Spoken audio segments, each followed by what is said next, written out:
exactly how bad, how evil we can get with this. Immediately starting up with a sidestep 2 and then getting an engager. Your UltimaWielder is not playing around. Down jab. Let me out. Let me out. Oh, boy. All right, let me get some plus. Let me get another one. What are you going to do? That ain't much. Oh, my goodness. The fully invincible. Don't check me on that. Fully invincible orbital. Don't bother to research that. It's, you know, the game says so, so it must be true, right? I can't hit it with a mid. It's invincible. This game's cheating. The game's cheating, Mom. Derek won't let me play. Get up. Nice. Electing not to use the nunchucks there. Interesting. I've noticed that a lot of players who don't want to take the opportunity to miss nunchucks will sometimes go with that down 3 from back 2. Tries to go for the sidestep blow, denying the heat engager, but UltimaWielder finding an opening and does so, activating zone. But Dymon, first one to activate, heat smash, trying to get that sidestep down for 2, but no reward as UltimaWielder finds an opening with the heat smash. Yeah, and on block, that was a great response with the heat smash, honestly. That'll cut through most of the chaff there after that. That's fake. Nice block and full combo punish. Gotta love it. The UltimaWielder is ready right now. Gets the low wall spread, but doesn't get the balcony break. But that's a really good position here. Dymon trying to fight out of it with his down 4-1. And here comes the Junkman, able to get the grab, but no connection. Excellent against the wall. Little sidewall action. Gets out of there. Almost doesn't reach, but gets it. The counter hit, nothing on it. That's a pretty good live lead. Able to find an opening with a heat smash finally, but doesn't get the kill. Magic Pixel for UltimaWielder has the balcony position as well. Tries to do the orbital again, you tricky son of a gun. Nice block! Nice. That was sick! I see, done. Not going down by an 0-3. Dymon staying alive, but getting hit by a first blood sidestep 2 once again. But finally, Dymon We like able to down get his own 4-2s around here. sidestep down 4-2. Full combo incoming as well.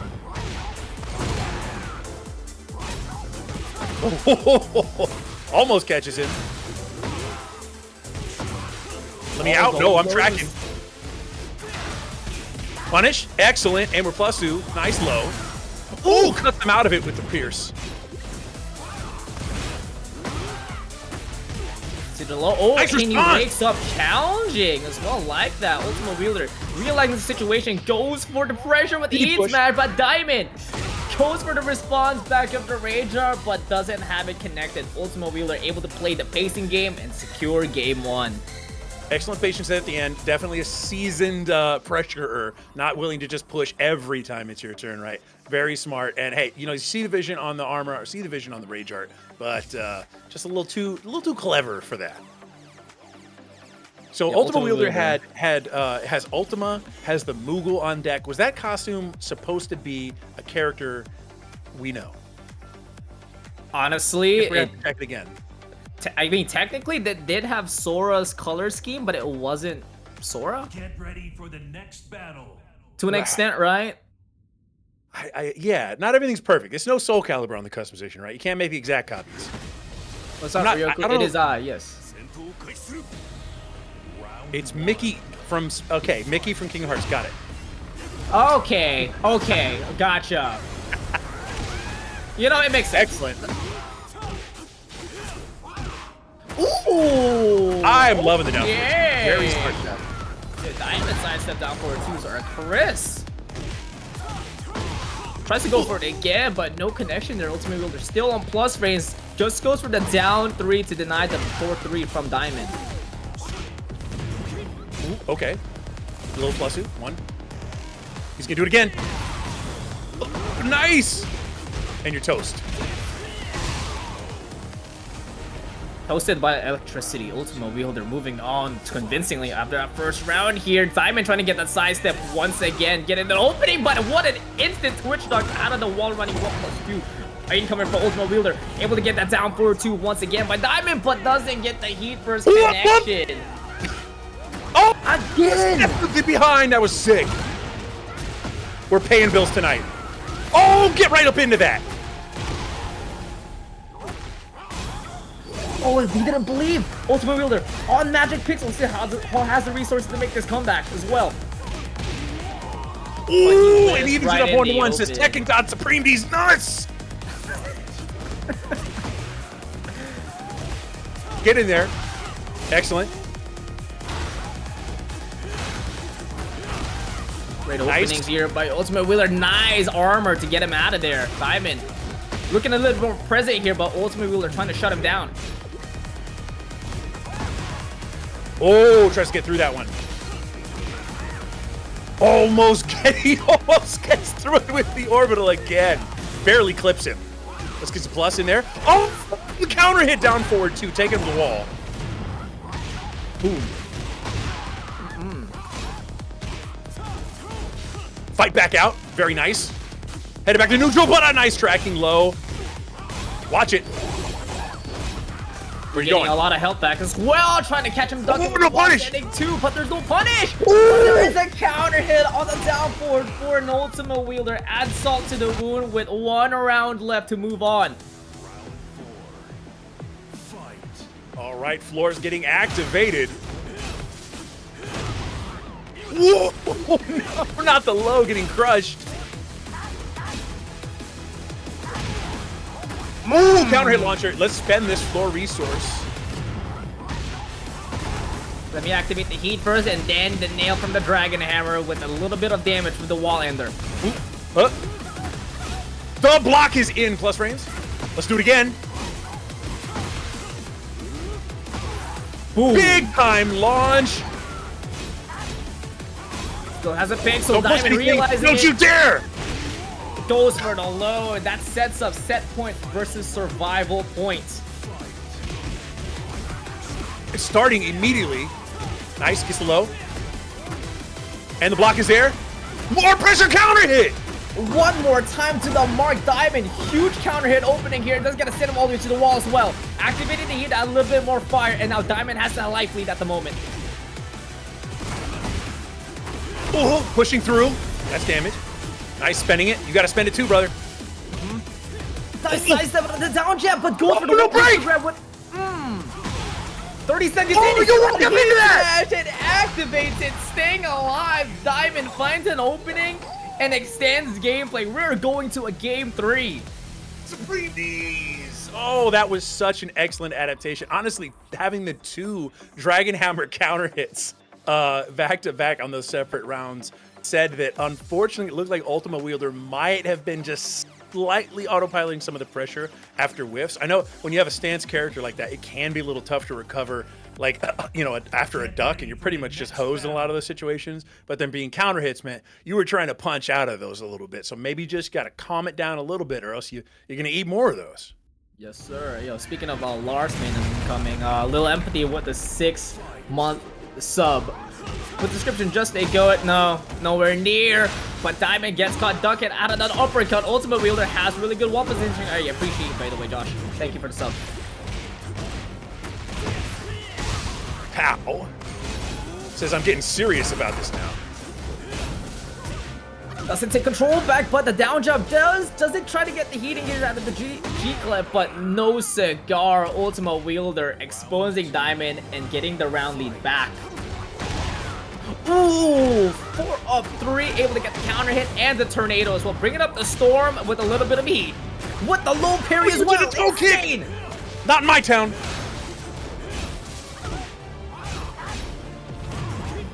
He's set. Excellent. Way to seize back some momentum. It's a 1 touch. Oh no! Oh, that's the 3rd time.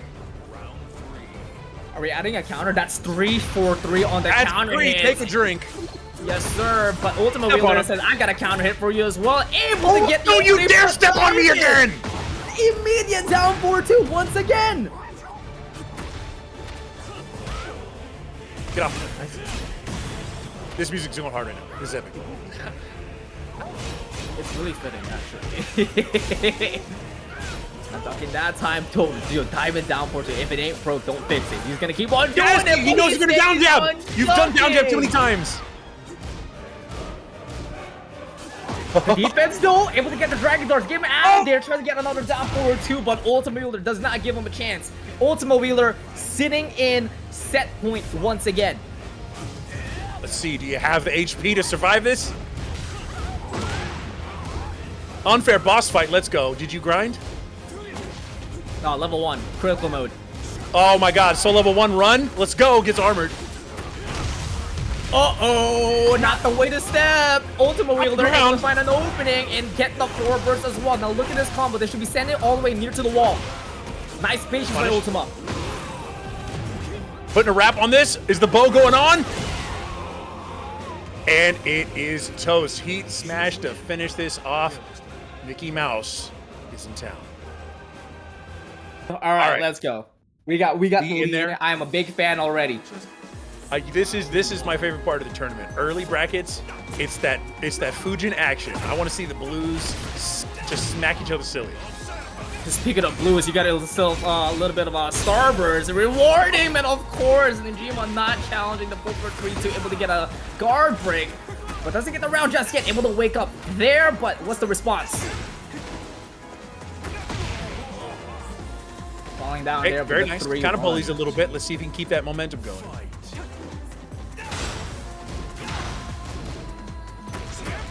Okay. Nice. We gotta love the back 3-3. Recently reverted to its original damage. A whole 3 points. Oh my god, OP. One more time, making it more consistent as well, and able to get an engager. Let's see how he's gonna respond here, trying to make a presence and waking up immediately with the while-standing 3-3s, but QBZ didn't take that lightly, able to punish him with a 4-4-1 with the heat dash as well. All right, nice. Punish. Did he step it? Oh, okay. You're not stepping that. That's the orbital laser.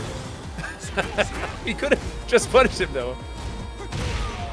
Okay. All right, we get the trade to finish it off. We're headed to round 3. Fun, kept it simple, the down forward 1. But now QBZ responds back immediately with an engager and catches Niijima ducking with a Starburst uppercut. Heat dash combo as well to add a little bit of assault. And here comes the charge up. No guard break, catches impressive. Oh! One more time with a back 3-3. QBZ is running away here with game 1. Here's the float combo here. Yo, gotta love the float into combo consistency. Congratulations, son. You've done it. Nice. Get up, I dare you. Oh, almost a whip punish. Oh, that would have been sick whip punish there out of the sky / Nova. Niijima, though, still standing still, trying to step out of the bit, but does get caught by the side step 4, and then getting caught by the engager once again. QBZ looking on fire. The punish, come on, brother. Very nice.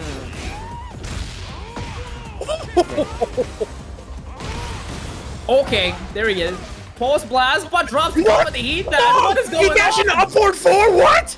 I don't know. Back 3-3, able to stay consistent and covering all the ranges out of that patch and securing in final round. Niijima, a very, very slow start here, but able to push it to a final round. But QBZ, a convincing start to get that counter hit out of round 5. Oh my god, bro said I gotta launch him. Oh wait, I already launched him. A 4-4 won't work.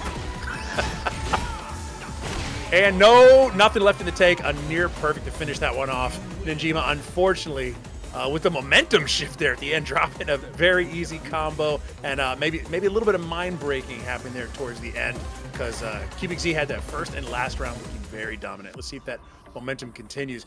Niijima is a little bit on the back foot here because QBZ is willing to press a lot more in situations that make on paper sense, and Niijima just kind of taking some of it.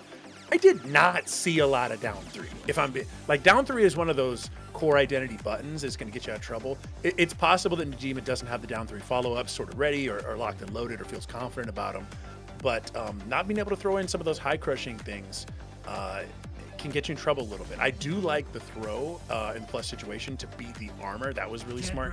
But some of these best buttons are not being put on display right now. And I know you could you probably see a lot of that happening. For sure, down forward 1 is definitely used a lot, so is back 3-3, but you have a lot more options such as 4-4-4, 4-4-3, also utilizing and optimizing your combos, especially after the heat dash. But there we go, able to block the down back 3, able to get the punish with the boss hitting 2-3 and sending QBZ all the way to the wall. Now putting him on heat with the Ken Masters outfit as well. No, what you down, champ? Could have just acid rain the heat. Nice sidestep down forward 2.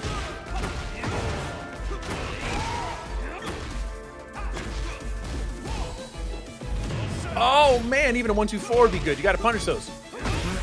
10 frame, down forward. Oh, you could have followed up. 2. Yep, no follow up with the down forward 4-4, but Niijima able to get the grab and the standing 3 follow up. Oh Nice. my goodness gracious. The whiff punish. Very schmexy. Great combo as well. Able to get the follow up. Regardless, no whip punish to Sky/Nova, but trying to add more pressure with a 4-4-3. Oh, float? Not quite.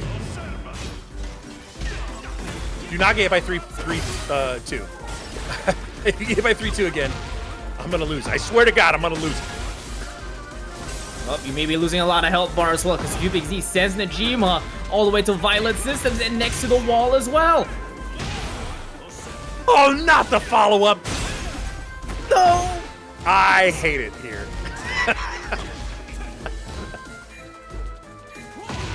10 seconds. Oh, and a great but back one to finish damn, that one off. Yeah. That's the ender. That's the ender of all time. The great wall left of the back one by Cubic Z, and so is the Sky/Nova. I'll do it. Danger zone incoming. Niijima back up against the explosive wall, trying to wake up with the wall standing 1-2, but looking in trouble. No punish on the 1-2-4 by Cubic Z, able to get the counter hit down 3, but no pickup for Niijima.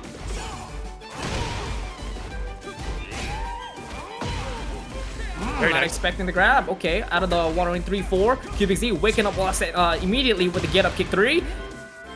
Ah, just do Hitman 4 if you want to follow it up for free. It's okay. It's not the best in the world, but it's 15 more. Nice confirmation as well out of the 2-2-3 there by Niijima, adding more pressure with the 4-4-3, but I think the down forward was gonna get him. No, it does not.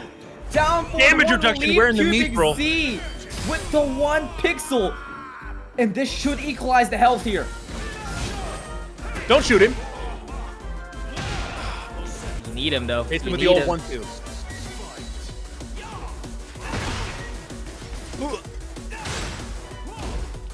Set point here for Cubic Z, Oh! and catches him down, jabbing with the sidestep Sky/Nova.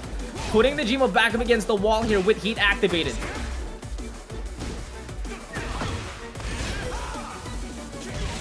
No more heat, but able to get the Beyblade spin. Side axis, but no conversion.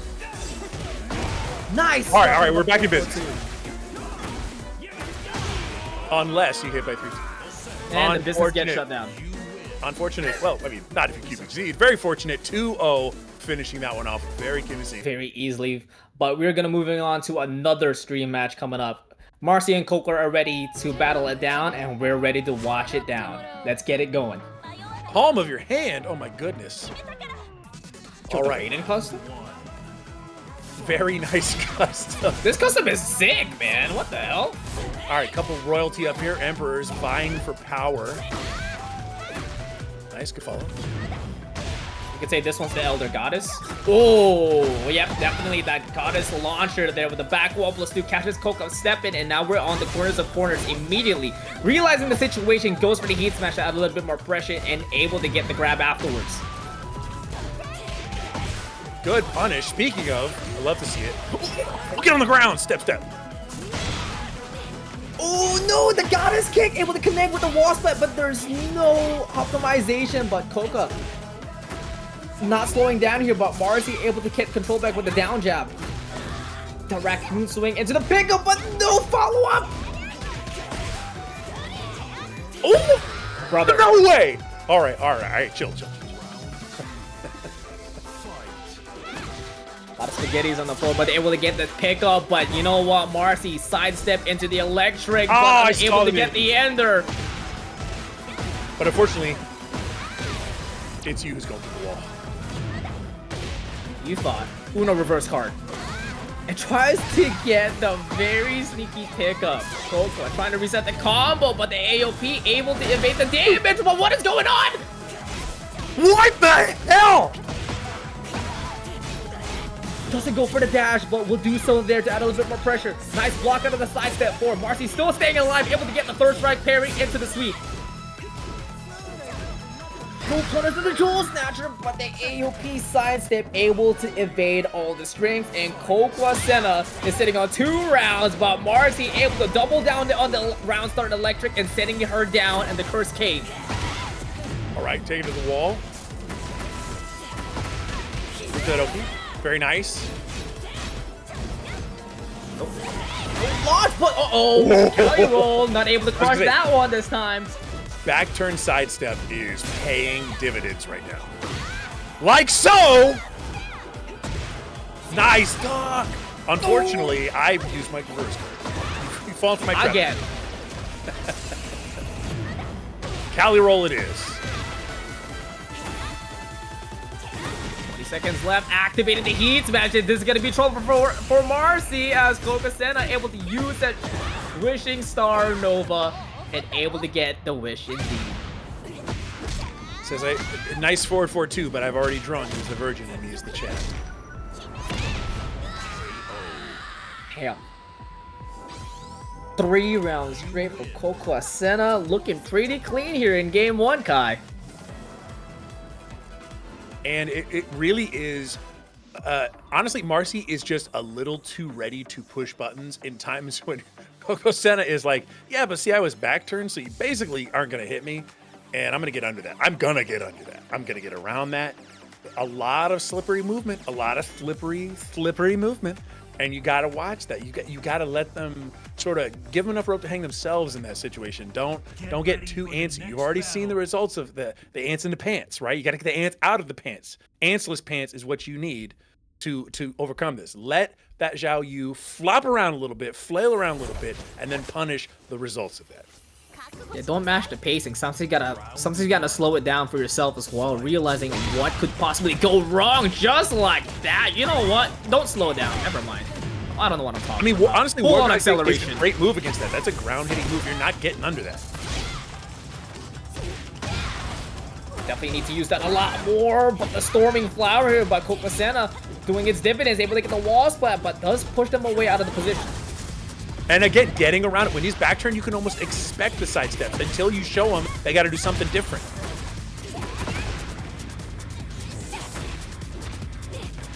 Oh, no break, nice. Switching the sides here though, but the whip, no punish there by Marcy, but able to get the back turn with the 4-4-2-3, which leads to Kokosena into an air float, which keeps them alive and now has a chance able to get the raw hop kick damage. I was going to say, we have not seen a lot of Hell Switches, to be honest, and that was the right time to go for a kill. Very nice. Just need your mind stuff like that sometimes, Kai. They know what the people want, they give it to them. Watch out for the sidestep, back turn, you got to give them another option. Stop showing that you're so ready. No ants. Nice patience. Yep, and great usage of the heat burst, activating during Cali roll, which leads him into a bounce state. It's unfortunate. Cannot the believe. right read. Honestly, saved by an angel there. That should have been a full launch. Uh-oh. Lightning Moon, please. Great optimization as well, knowing that Marcy's near against the wall, so you can't use the whole combo and just opts out the short one to get as maximized as possible. And that is what the hell I'm talking about. Did you see the weight on the Cali roll? Finally showing the patience necessary to not just get blown up by immediate shenanigans, right? Delayed shenanigans. Deferred shenanigans. Shenanigans on a payment plan. Later, this is about fiscal responsibility. Yeah, putting him on a scramble afterwards, knowing the situation that they put in. Marcy again catches Coco a step in and able to get that double electric, putting Coco all the way to the wall. Now in this scenario, Marcy is up 2 rounds and is running away on the 3rd one.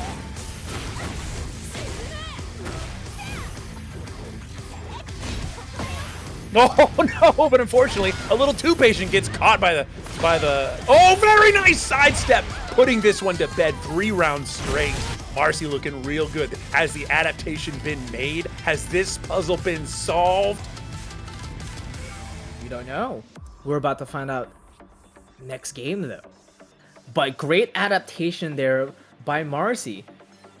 Challenging a lot more, not playing patient, not listening to what I'm saying, that's for damn sure. And this man said, okay, listen, I know what needs to work here. Just like what you mentioned here, Goddess Kick, has been the true MVP, catching. Coco stepping a lot, and catches her pressing as well. Able to reward themselves, not just the wall, but also huge counter hit damage. Yeah, I think there's based on the sidestep timing that is happening right here, and you know we have the benefit of looking at it from a third perspective, so we're absorbing it a lot better than somebody who has to be in this stressful moment. But that sidestep timing after back turn is pretty much opening up to those electrics that have been working. Even a hop kick at some point, even a down forward 2, right? We're saying all you have to do is wait to see the sidestep and go. Get against the wall.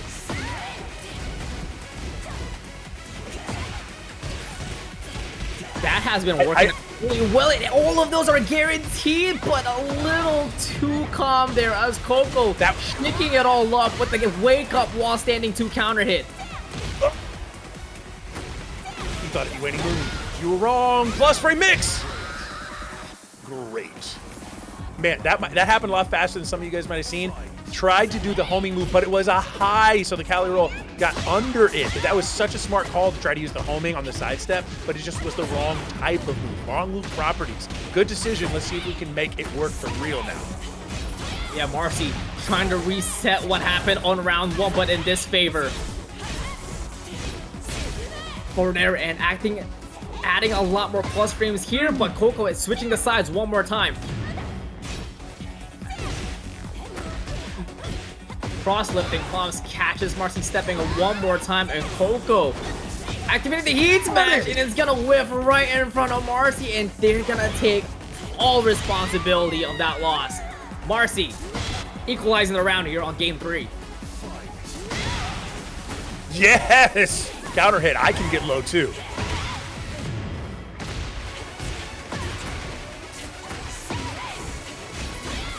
Don't you dare! Don't you dare move! 3 hell axles in a row, but here it comes the pressure right back. Coco able to get counter hit sweep and able to get the disarmor. Marcy unable to break any up. What a pickup as well out of the firecracker with 442.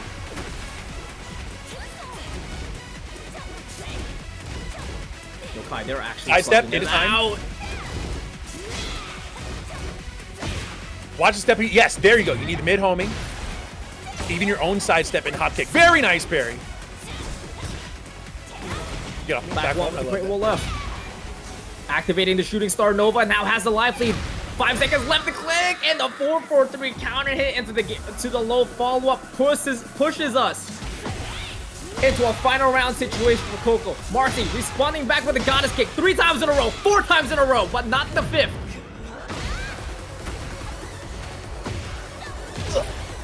Get on the wall. Ooh, it sucks. Ooh.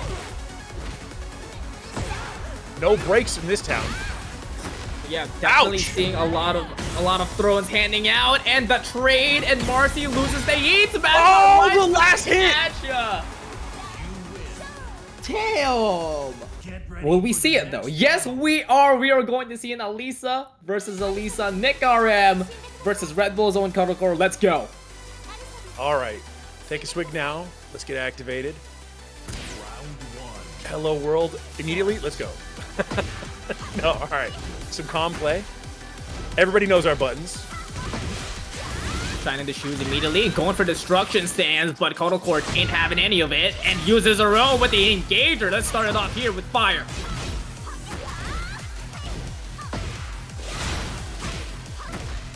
Get out of here. Nice step.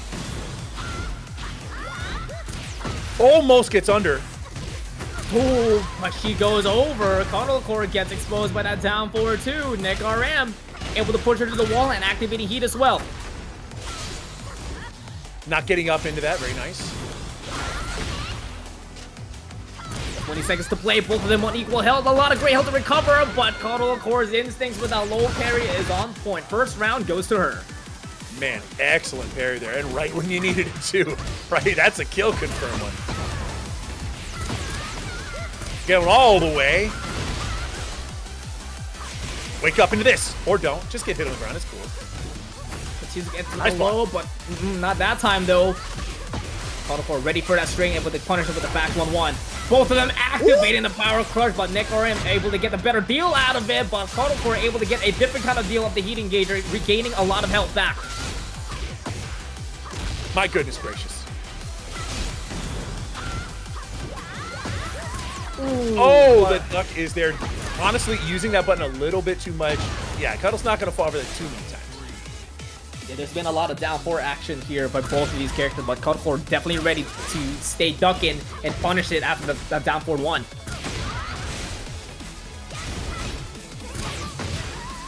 Oh my goodness gracious! Complete avoidance, orbital strike.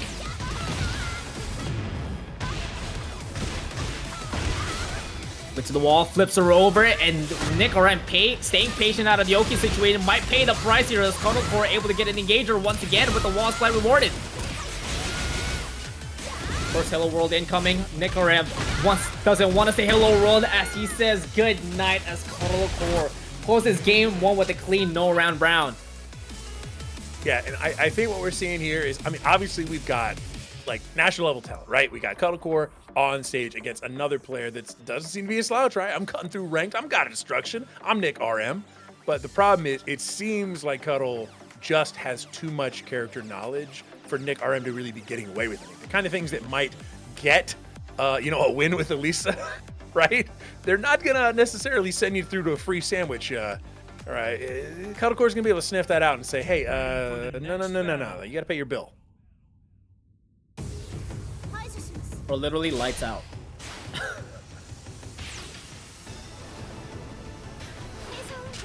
All right, in we go yet again. Now we got some stage gimmicks on deck.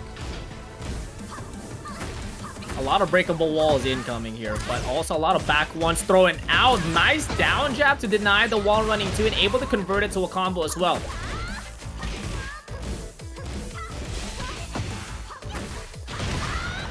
Ooh. No, low to break through the armor. Very nice. Definitely been disastrous, but Nick RM tries it one more time and able to get a float combo as well. Nick RM sending Cuddlecore all the way to the wall and has the life lead, but goes for the low as Cuddlecore able to scout it out, and with the special get up kick, it closes out with her own low.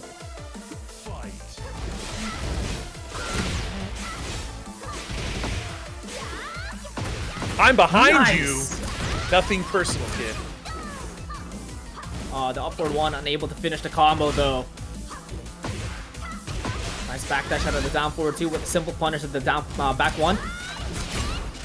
Not quite punishing. Breaks there. Hey, we like that. We also like that. Nick RM able to get an engage or tries to go for the ballerina spin, but Cuddlecore answers right back with her own and goes immediately for the heat match to secure the second round. Cuddlecore, 1 round away to move on to the next round.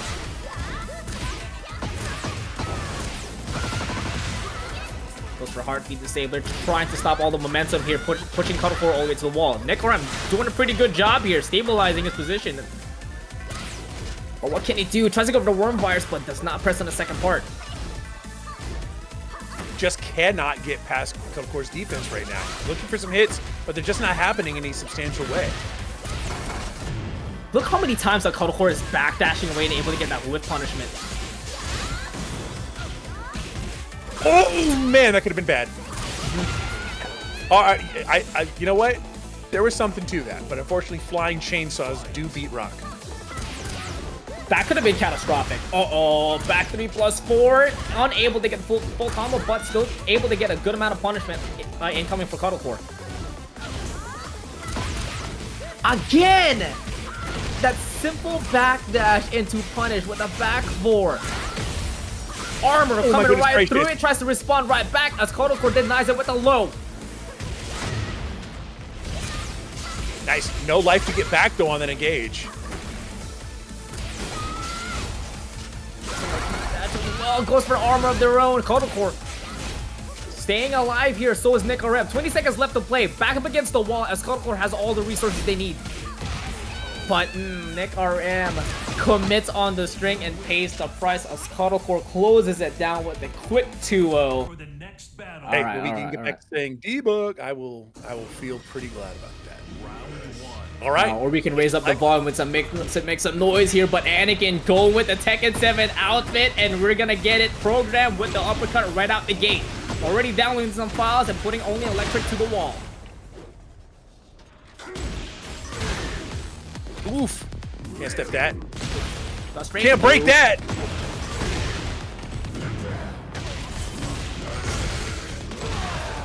Oh my goodness gracious. Perfect 83 damage wall throw.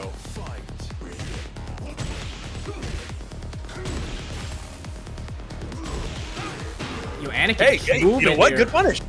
Yes, sir. Perfect punish as well. The back one, too.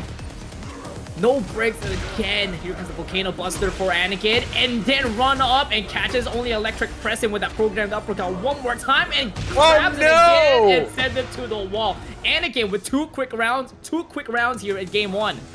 Got to be careful. There's only one throw out of stance. You got to break them. Oh, man. Tries to slam him. Getting a little experimental here.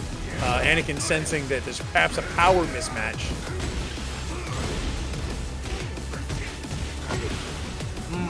Full string on the pulverizer. Again, catches OnlyElectric pressing.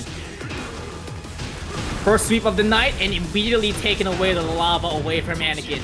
Activating the heat versus blood, add more damage, and trying to catch them pressing out of the Oki situation here. I like it. Don't let him get away with that.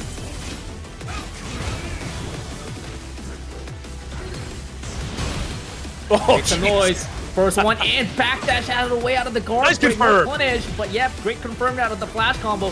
Still in the same positioning here. No punish. Does get a single while standing forward, but no extension. But does get the sweep here. But Anakin, he now has the life lead and spends the time away with the guard break. Anakin with the 200 IQ move taking game one. And yeah, very, very lopsided. OnlyElectric, while showing several good habits, including real strong 1-1-2 confirms, a good punishment game. Honestly, Anakin's just not giving OnlyElectric's a lot of room to work with. Really solid play. And again, getting a little experimental there, sensing that the mismatch in power allows for a little bit of creativity there. Anakin playing with his food just a little bit, I think. To an extent, but also there's just a lot of intimidation when you're fighting against Anakin. It's like, again, that aura around him, especially on the very dominating 2 rounds that Anakin just showcased to us all.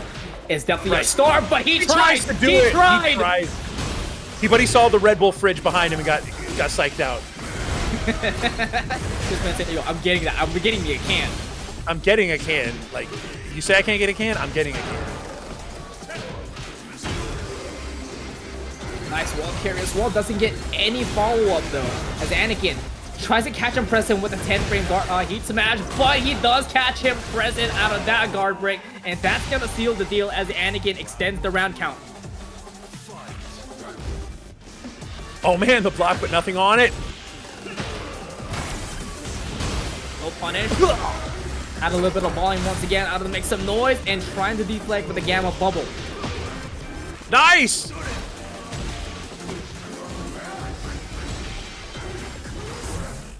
Punish? Unfortunately, just not able to get any of these whip punishes off.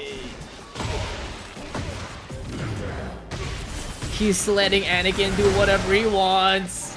It's not looking good for OnlyElectric. Goes for the bubble with the heat dash. And nice interruption there out of the make some noise and trying to silence him with the jab. Getting a little bit of life back here. Gotta like it. Plus.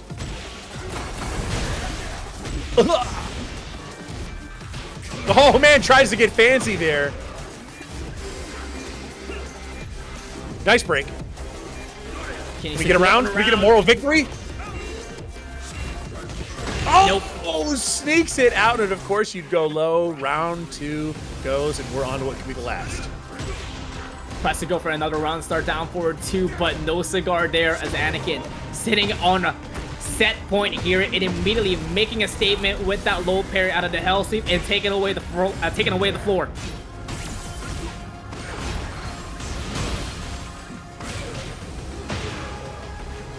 Samad, does he get the pickup? Yes, he does. He restarts it with the steel pedal, and the damage output is going to be a lot more.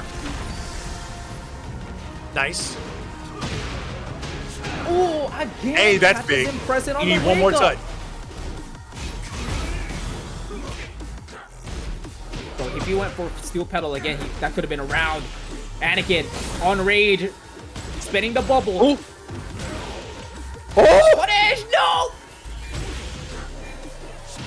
Come on, gonna hit it with the butter. There we go. We're slick. Gets around. Go home to your family, head held high. Not getting kicked out tonight. But he still got to do it for the can though. Hold on. Keeping coming with the stature kick. Tries to go for it again, but no reward. Completely missing out the opportunity after the abolishing fit counter hit. But he'll able to get that raw power of the electric hook God Fist though. Oh my goodness, did we get another one? Are we getting another one? Chat, are we getting another one? Oh no, he drops it! No. This is Unbelievable. This is gonna be bad. Anakin, program uppercut to start this comeback off into the rage art. But will it kill though? I cannot believe this. You better not come back. You better not come back. All right, he got one round for the wife. Can he get one for the mistress? Round two, come on. Wait, he did! He did. It's a warm bed for you, sir. One more time here, Anakin waiting for the counter hit down 4-2 one more time, and then just waiting for him to whip and punishes it with another down 4-2. Oh no! Blue Spark getting the ground. Survival point here for OnlyElectric, but it looks like he's about to get shut down here by Anakin. 100% versus 30. He's able to wake up there and then able to get another counter hit 4-4-4 for OnlyElectric.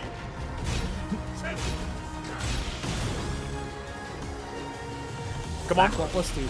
Extinguishes. No whip punish there for OnlyElectric. It could have been a 4-4-2 heat dash just like that. Able to get a little bit of health back, but he's immediately getting deleted as he gets pulverized. Not the string, not quite enough. That's what it is, as we're gonna go on to our next match here. A running joke versus Dr.theJAKEMAN. Lars versus King, and we're about to see quite the operations here, Kai. Oh, man. Ro needs to get some adrenaline stat because you're up against a beast right now. Oh, immediately getting clapped by the armor. Those pecs are glistening. Don't you go low on me. I'll go low on you. Double chops as well, but the armor is gonna go through the heat burst and a running joke. Oh my goodness, we don't Might be break those speeding. around here?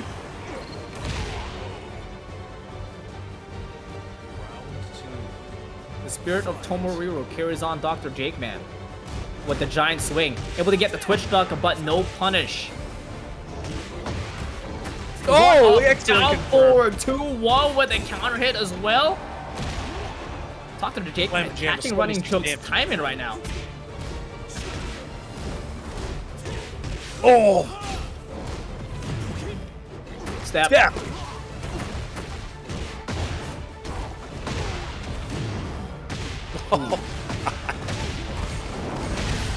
Three, two, Youch! two. Yeah, that's a lot of damage. Get out of the You air! know These what? guys belong to me! This man's the king of the jungle. It is also the king of the skies. Dr.theJAKEMAN sends him on the heated battleground here as Running Choke trying to answer back here. Down 2 rounds as Dr.theJAKEMAN trying to get that muscle armor, trying to absorb it, trying to take the turn back, and able to find an opening and able to get that raw hop knee into the raw power bomb. This is going to be a lot of damage here.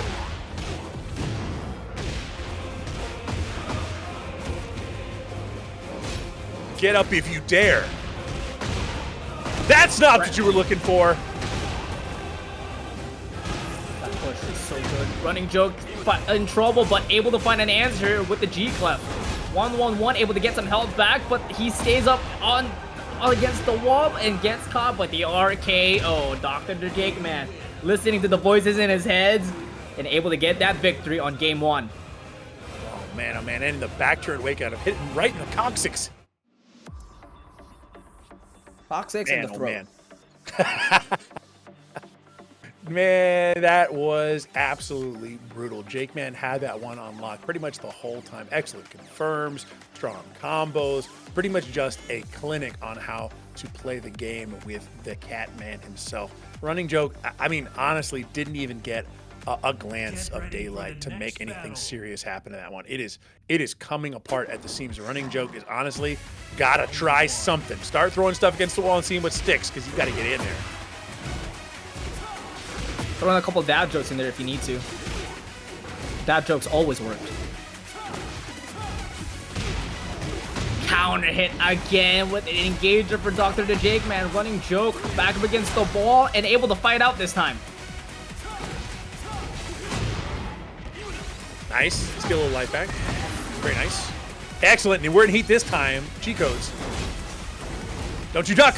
Oh, thank God. Thank God. Brother. Youch? Can I get a meow in the chat? Rawr. Nah, you get snarls in the chat here at TNS. Shout out to Afterbot.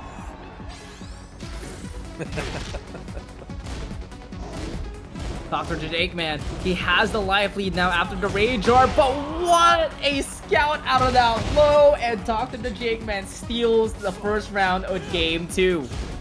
Oh man, I mean, getting under that one, that stings. That stings. Nice break. Of course we break. Hitting up the down back 4 is working, but you got to be careful. You're not getting a lot of rewards for that because you're certainly not countering it. Nice conversion on the trade. But doesn't get the ender though. Tries to go for a heat engager to get the restart, but RunningJoke unable to find an opening. Plut does have a really good life lead while he is sitting on heat as he's running out with the heat burst, but Dr.theJAKEMAN not afraid, still trying to go push him all the way to the wall. Uh-oh, speaking of pushing all the way to the wall. Did you do it? You did it! Taki. And the down forward one cashes them ducking once again. JAKEMAN stealing all these rounds and is sitting on set point to move on to top 48.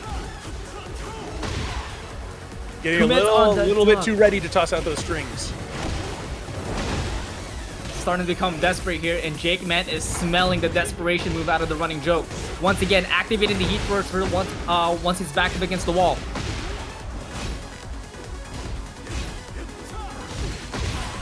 Oh my goodness gracious, that was textbook. Don't die here. Be careful now. 400 gold too, but cashes in with the grab with the counter hit.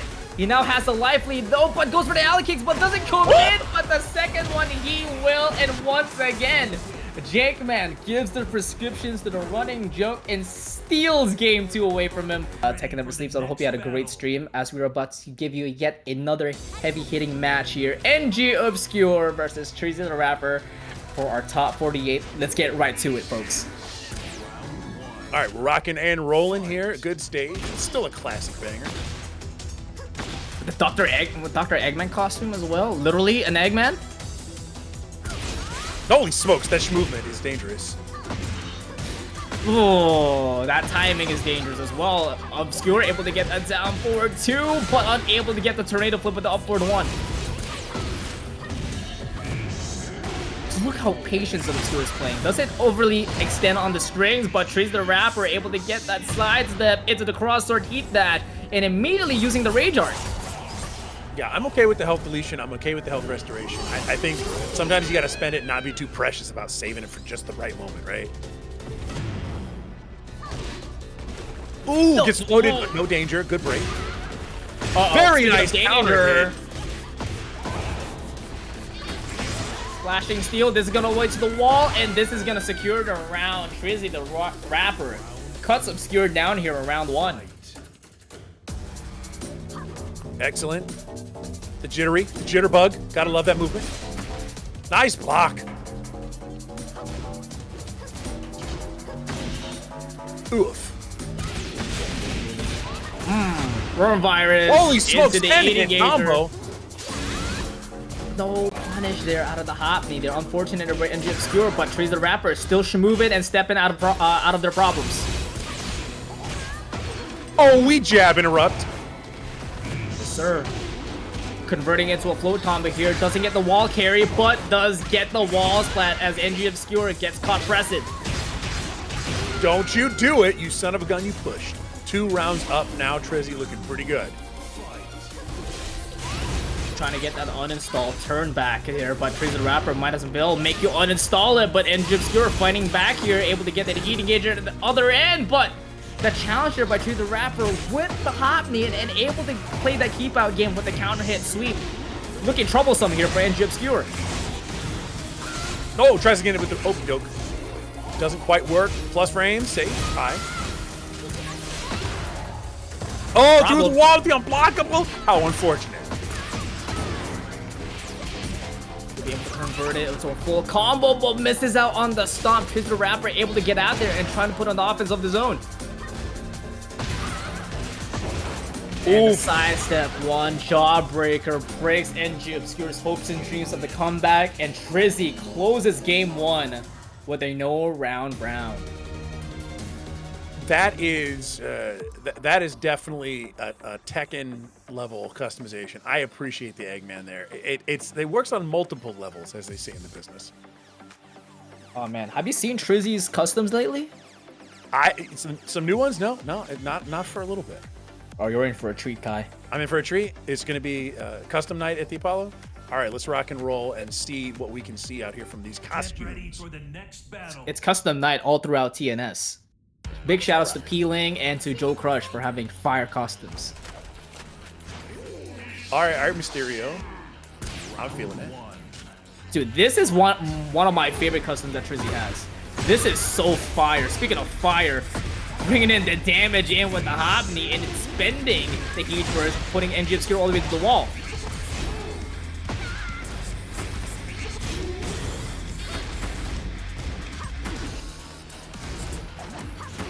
Still looking in trouble, able to catch him spinning, but doesn't commit on the string, and that's gotta be a problem here as he tries to go for the slide, but Trizzy punished it with the flash, converting it to a full combo, and that's gonna be the round potentially as he closes it up with the low. That was an absolutely vicious sequence. That honestly, that was some efficient violence right there. Oof. And still getting around with a lot of that horizontal movement. Gets clipped with the get up kick, trying to move in, playing some respectful nooch. Trizzy's punishment in this set has been phenomenal lately, but Fonte's challenges has been working out really well, especially the jab challenges and converting it into a float combo. Uh-oh, he got caught pressing. Oh, the follow-up. He got caught pressing again, and Obscure using destruction stance here and commits destructions as Trizzy tries to steal the turn back with the heat burst, but falls down into it. Fonte gets his first round and able to get his first whip punish of the back four. Oh, that's all the punish you get. I hate that's all you get off that. And gets a nice launch there into the wall action. Don't get hit by these. Don't get touched. And the perfect round 2. Obscure gets it. Looking real close to evening this set up. He's turning it up here. He's now on the lead. Survival point, but TrizzyTheRapper with that flash step. Going right behind him. NG Obscure, but there's the first samurai sweep. But NG Obscure ready to scout it out and able to backdash out of trouble. Just getting hit by all the lows. And he finally ducks and pays the piper for it. So unfortunate. Blocks that one, though. That could be big. Let's take some momentum back here. In rage. Immediately using the heat smash after. Still going for the low. NG Obscure trying to activate his own.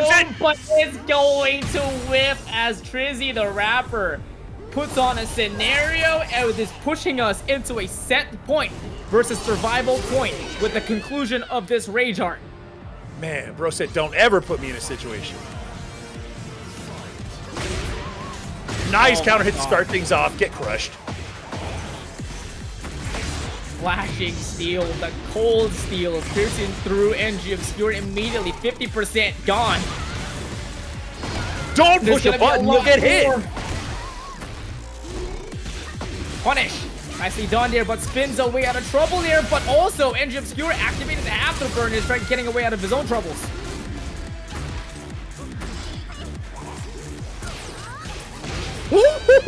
And has plenty to punish that with the beautiful 1-1, having no sword in hand until it finally was. Looking real clean there. That was getting a little bit of close to kind of a a comeback Our situation. next top 40 match coming up, as I mentioned earlier, Team Liquid Zone Shadow20Z versus Lack. Or is it LAK? Chat, I need you guys to educate me on this one.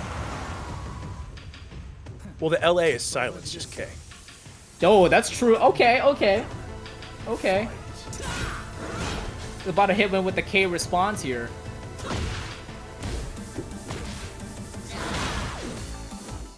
I would legit watch Housewives of Tampa. That's insane, King. The Real That's Housewives of insane. Tekken is about to get in here. Yeah, I know. It's crazy. Can't believe we're gonna have to do that now. Bro, what kind of Give me ideas a are you birthday cooking gift up, on my guy, birthday. dude? On my birthday. Or else you're not invited.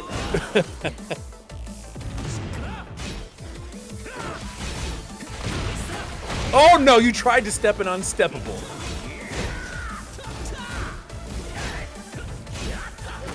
Oh my god, how many plus break moves in a row? Gotta love that clean no gimmicks tech. Put him in the grave. Excellent finish there. Oh, wow. Immediate scout of the homing low here by Shadow20Z. Already have a decent life lead here. LAK trying to get some control back just like in the first round, but Shadow20Z's momentum has shifted over. No punish in the down forward too. A bit unfortunate there on the LAK side. Into the low, into the follow-up, and Shadow20Z able to get that second round in 21 seconds. Yeah, not a lot to say about this one except we're seeing a world-class player not getting fooled by a lot of the stuff that you know, a Hwoarang player will go. I mean, that was a great side step. But you're great chance as well. You're getting too ready. You're getting too activated, to be honest. He's realizing here that he needs to make tempo. He does have a really good positioning here. No punish again on the down forward 2. Down forward 1-3 into the Flamingo down 4. Trying to get the jackknife, trying to get some throws in, but Shadow20Z able to revitalize with that heat engager. Counter heat right back, but it completely whiffs right in front of Shadow20Z and he's able to close it out cleanly with the no round brown. That's absolutely brutal. I say this as somebody who's, you know, like, LAK's rank and my rank are not that far apart, so I'm not trying to talk down to the boy. I'm not trying to talk down to him. I'm just saying I know what it feels like to go against somebody who's world class and feel like the power level in this match is crazy. It can be just like, what am I supposed to do, man? Like, how am I supposed? How is this even possible? You know, like I hate when you get that feeling when you're like, I thought I was pretty prepared, but it is just not working. Get ready for the next battle. Joe immediately running it back here. Yo, we ain't switching stage. Put us right back. I got a statement to make. Round 1. Fight. Nice armor's through, but I got one right back for you.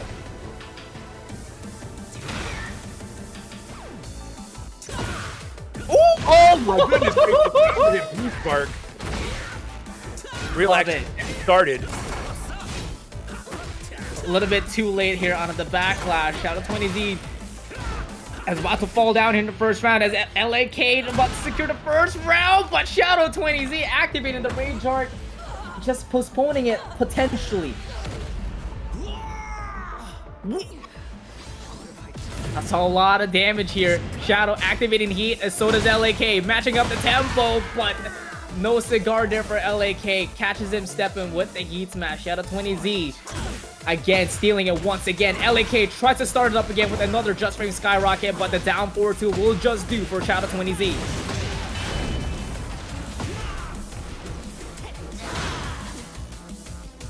Breaking the first floor here, he has an install. LAK able to get that very nice sidewalk with that down forward 2, pushing Shadow20Z to the wall.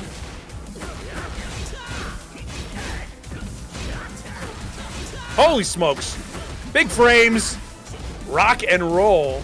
Lots of buttons getting pushed on screen, and the pressure was effective. Got to secure that kill, though. Got to secure the kill. Got to confirm the kill. There it is. The armor punches through. Gets round 1. All right. We got 1 round to 1 round. Woo! Oh, big back 4. Pressing. Shout out to Fox down.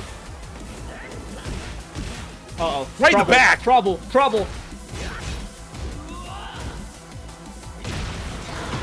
Another counter hit with the sweep. LAK back up against the wall. This is not looking good here. Let me out! Let me out! Go back in there. As blocking the low and nice grab, catching and using the armor.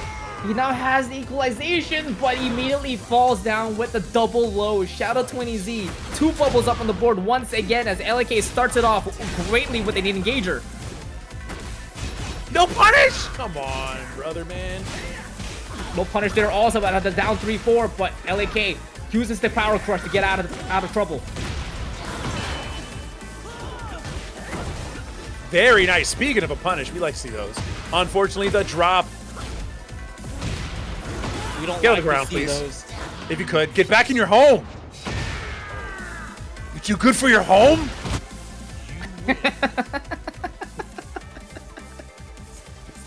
All right, finishing that off with enough damage to punch through the power crush activation. Here, Cuddlecore versus Ralerina fighting another. Never mind, that's not Alisa, that's Asuka. For some reason, I thought it was a Asuka mirror, but nope. Ralerina sticking it true with the Asuka, as Cuddlecore using the Alisa one more time. These customs are crazy. All these bare-shouldered strumpets. Going in. Very respectful neutral counter hit. Doesn't follow up. No break. Wow, gets slammed. Slam and jam. Heat's running out, goes for the heat smash here by Ralerina. Nicely done for Cuddlecore to scout the high-low string and able to block it in rewarding herself with an engager. Nice step. And into the hop kick, and this is going to be a lot of damage. I don't think this is going to set up the round.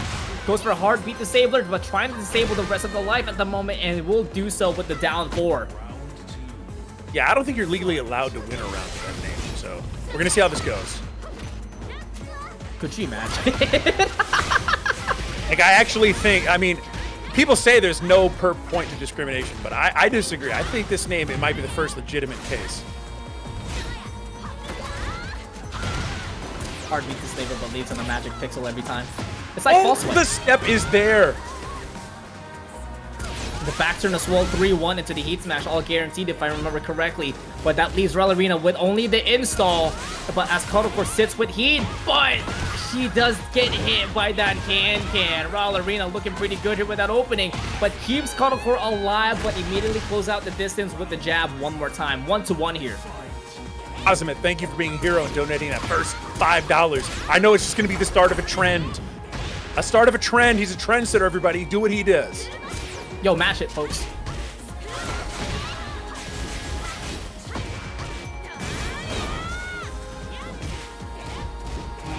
Tries to step to the left, but the 3-ring circus catches Cuddlecore, but doesn't slow her down, but it will put a stop with that back 4 counter hit by Ralerina. Don't get up into that. Very nice. I'm behind you. Hello world, hello chainsaws, and hello rage, as there's hello heat as well. Stepping to the left, and Ralerina uses the up forward 1-2 to catch her stepping. On match point here for Ralerina.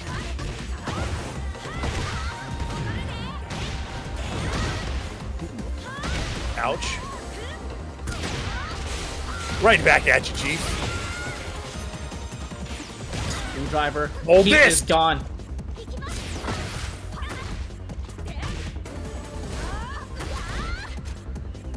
Letting it rock a little bit. Very nice, reaching out and touching from a distance. And the low to finish it off. We're going to the last round of this first game. Cuddlecore maybe getting a hold on this wackiness. Pushing us into a final game here. Cuddlecore, first blood here with the down 3, but first engager for Ralerina for the upward 1-2, and catches her stepping with the forward 4. What kind of... I love that. That's a wacky combo. 90 damage. Immediately going for the heat smash, trying to get control back, but nice patience up for Ralerina to catch a power crush. Last chance. Last chance. What are you going to do with it? Oh, there's going to be more chances now. Cuddlecore is gaining some health back after that chip damage, and of course with that chainsaw, but now activating heat has more chances, able to walk out of there and able to get that heat dash combo. This is going to be a lot here for Cuddlecore. Spend. Nope, doesn't need to spend. Uh-oh, wanted the kill on the low with that. Nice, not quite enough. And that's the finish. Cuddlecore That was almost getting away. That was a slippery fish right there. That was almost about to, get right back out the boat and back into the ocean, but thankfully able to hold on to that one real tight. Fins secured, W secured. Cuddlecore up 1-0 here in top 8 qualifier. Great awareness there for Cuddlecore, knowing that time was about to run out. Not a lot of options left, and so what did she do? She suffocated Ralerina. I was like, okay, I'm not gonna give you any room to breathe. Instead, I'm gonna give you less room. I'm gonna give you these plus frames. I'm gonna dive on right through with the chainsaw screwdriver, put more plus frames, and waste more time. And that one, it was tough. Blocking that low 2 years ago would have got you a launch, and today does not. So that's tough. Sometimes you don't update the OS as fast as it changes on you.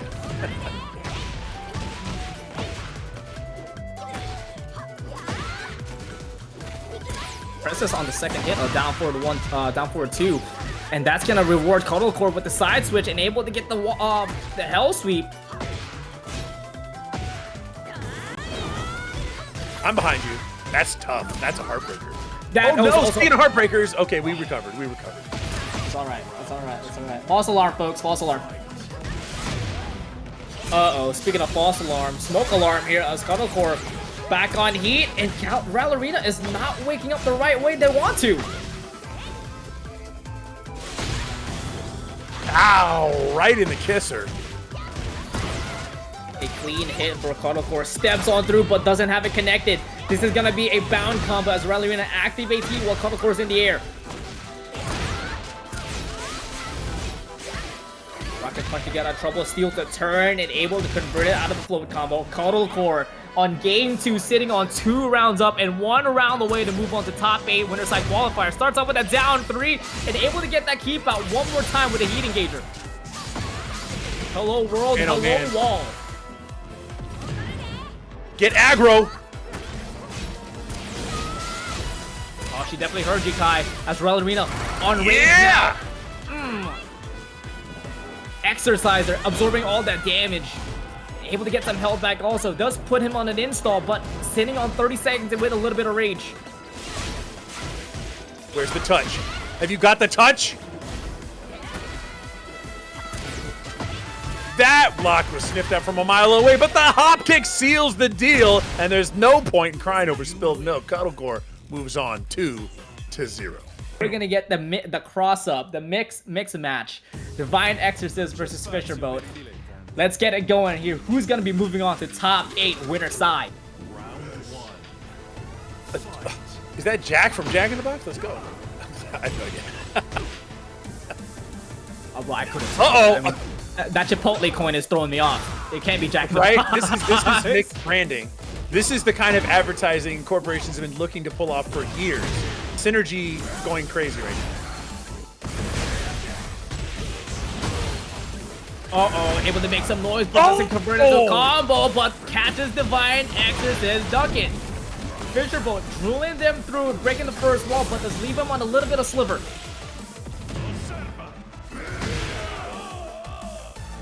Asurva, the battery ram. Fisherboat taking the first round convincingly here. Divine Exorcist immediately answering back on the second round with the Sky Slash Nova.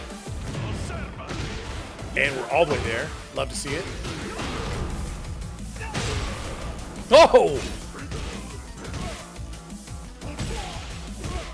Stop!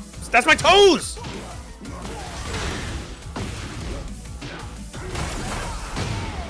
Ooh. Ah, force field. Force field! Guard break into the body press. Will this kill? Nope, just living in a little bit of health once again. Goes for the Beyblade. Not spin again! And aims to catch the down back one. Divine Exorcist ready for the low parry and ready for this conversion. Activating the Rage Art on the low parry to get a little bit of health back as well. All right, coming in. I'm coming in hot! Starburst used. Magic Pixel left. No whip punishment on the side. Hop kick from a mile away. Let's go. Uh-oh. Do something! What can you do? No, able to something! get that down back one once again. Divine Exorcist exercising the demons here and able to complete that comeback. Oh, God, what a finish. One round apiece here and a very deadly back and forth. No, sir. Armor gonna absorb. Armor gonna absorb. I got those too. I love Fisherboat's patience here, but eventually falls down as Divine Exorcist is able to get that sidestep and rips it out of him. Able to get the wall as well. This is gonna break it. Nope.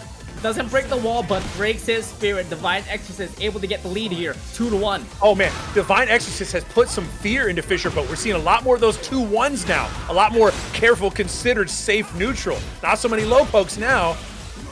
Let's get in there. Let's get in there. Get that bravery back. No punish on both of the what? We're just out of range. Lighten him up with the down back ones. Back two doesn't work. Here. Oh, Be let really me in. careful. Cash is impressive. Nice block out of the side step for Fisherboat. Trying to get control right back as Divine Exorcist. His heat is running out. What I'm talking about. No launch punish, but able to get a launch out of the heat dash as Divine Exorcist closes it out in quite the fashion here. Not convincing, but in quite the fashion here with a little spark here and there. Mamma mia, he does it. He takes the pizza all the way to the end of game one.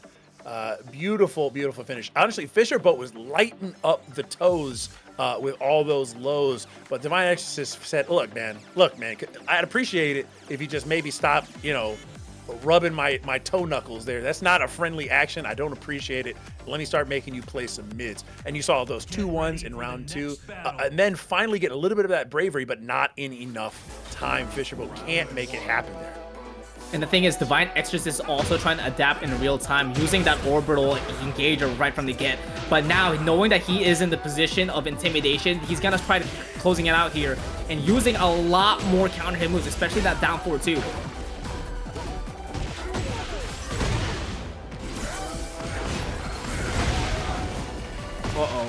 Able to get that tornado with the mid. Divine Exorcist sitting on rage here, but sitting on heat as well. He's able to duck the jab and launch his Fisherboat up in the sky.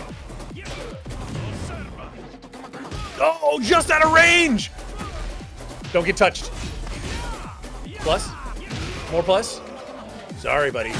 Third time's not a charm. He commits on the duck, but falls down with the wall standing mid. Divine Exorcist running away here. And once again, scouting that low parry out of the down back one. Divine Exorcist looking phenomenal here in this match. Had just about enough of that.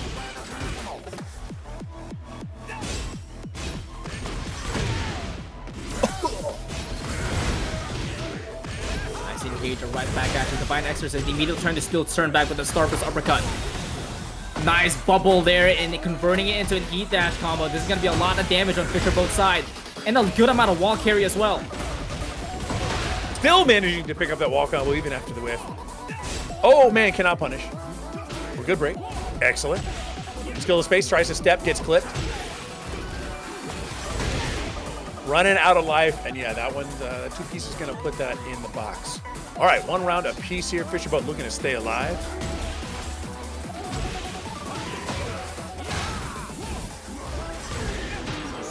Gets under it. Combo activation. Let's mash square auto combos. Take him to the wall. No insurance policy there out of the heat burst though. But that presence for Divine Exorcist is staying strong, but Fisherboat is definitely matching up the tempo. Going for the sweep and now has a life lead. Divine Exorcist heat is run out. So is the Starburst as well. Run up into nothing. The classic and the finish there. That is going to be round two. Fisherboat closing in on a survival situation. Give me just a little bit more life, Father. Seed Planner. And tries to go for a double down, but actually goes for the mid. Divine Exorcist was also expecting it. Fisherboat rewarding himself a heat engager, but so Divine Exorcist cancels it for safety. Goes to the bubble. Sidestep, Starburst uppercut, finding its target. I don't think it's going to kill. It's going to leave it one interaction left for Fisherboat. Oh my goodness, the armor closes out the hopes and dreams of a quick finish, and we're now going to the last round here of the survival game. Can you force it to a game 3? No, Divine Exorcist starts off with a huge counter hit, down back 2. Back to it, carrying on to another wall extension, but Fisherboat pushes Divine Exorcist right back to the wall, and he's gonna convert this into full combo damage. Dangerous! Step! Oh my goodness, speaking of steps, step by step, over to the wall, let's rock and roll, come on. The stones are rolling over, Divine Exorcist able to get the full-on string and closes it out, taking the match 2-0 against Fisherboat, and will be joining Cuddlecore in top 8 winner's side. He already knows Hitler dies in a bunker. He's seen it all. He travels through time, and he's there waiting to expose the fact that he's there before you. It's crazy. He's the true prophet after all.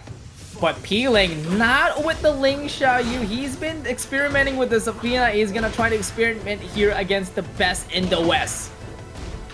Unfortunately, facing the same downside. Does manage to pick up there. Excellent. Gets on the wall. You gotta love to see it. Oh! Could have just gone for the wall. Unfortunately, no. Yeah, Zazel's power ain't got nothing on my muscle armor. JAKEMAN making a statement here on round 1. I appreciate you have the Undying God of Hell, but maybe you could think to yourself, these fucking pecs are sick! Yeah. These pecs ain't have you got seen how nothing on solid Zazel. thick tight I am? I can bench the whole world. I can bench Zazel with this. Oh no, activating the heat burst but cancels it, and that gives the opportunity for JAKEMAN to use the mid and converting it into a full heat engager. Huge opening here for Peeling. Able to get the heat dash into the Zazel power up, but it doesn't even matter. JAKEMAN closes up the range and using the heat smash to get the round 2. All right, there's been a lot of aggression, a lot of violence on here. Excellent parry there. Gonna be able to work him over towards the wall. No, in fact, just wants the damage, puts him in Sid screen. Oh, and that time, I'm sorry, I got one too many perps. No follow-up on that launch, but we'll get a counter hit launcher out of the low. Doesn't get any more out of it though. JAKEMAN able to escape and able to convert with an engager, but Peeling responds back with the armor and using Azazel once again to secure a round. Staying alive here on game 1. The Azazel buff follow-ups are nuts. They're really nuts. Minus 18 to minus 10 out of the health reduction is insane. Oh man, oh man.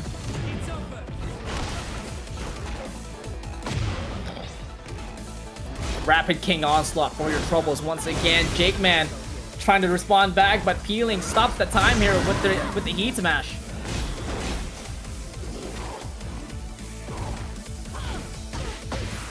Nice punish.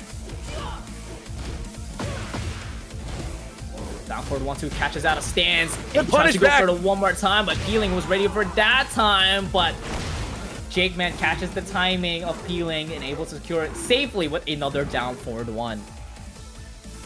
Honestly, was pretty close to pulling it back with the back 1+2 slop, but it just was like, unfortunately, that interplay between trying to get muscle armor and cut through it with the Azazel move the math didn't math when it came to the life bars. Unfortunately, putting himself in a very tough position.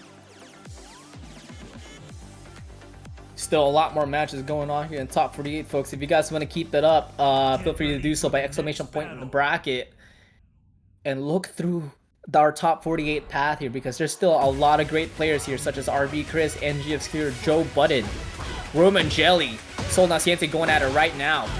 More incoming your way and more hot kicks for your troubles as Peeling commits with the Zafina and pushing JAKEMAN all the way to an explosive wall here in Arena Underground. First wall gone. Ah! Oh my goodness. 105 damage is wild. Whoa! Long wait. Staring leveling to one another's eyes. Armor through. Good break. Nah, sorry, we're cracking that. We're cracking that. Uh-oh. Very nice. Let's get some life back. Hey, you know, it works. It just works. You talked about cracking one, right? Yeah, I think he might need a cold one for the boys after that round. All right, going up 1 round apiece here as we try to get back into it. Brought the funeral attire to what is hopefully an evening up here, but it's not looking so good starting off. Able to get half a life bar gone right now. Excellent poking. Again, and again, cutting muscle, through the man. slop. Right back I'm right at back you, at though. you. Using the heat dash early just to keep its pacing, keep its positioning. But JAKEMAN fighting back immediately, but healing, responding back also, challenging with a couple jabs. That's one of the moves of all Right time back for at sure. you.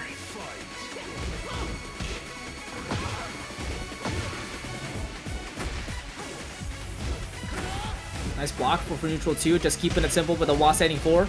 Punish. Nice. Get him on the ground and follow up. Working him all the way to the wall. And follows up. Get smashed. Not quite the wall. You thought that'd be a wall. Excellent. Get thrown. Down back 3. Okay. Alley kicks it is. Technically same thing, right?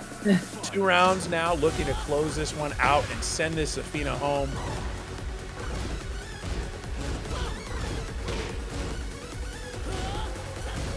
King must extinguish the witch. Nicely done, so able to get that wall standing 2-2 into the Jaguar ship, but cancels immediately and gets caught by the heat engager by peeling with a down forward 1-1. Run up, heat smash for peeling's favor. Still has the insult, uses the back 1+2, push it all the way to the wall as JAKEMAN with magic picks up, but unable to find an opening with a down forward 2-1. Jaguar dashes right back at her to get the whip punish for 4-2-1, pushing peeling all the way to rage. Okay, got out of there.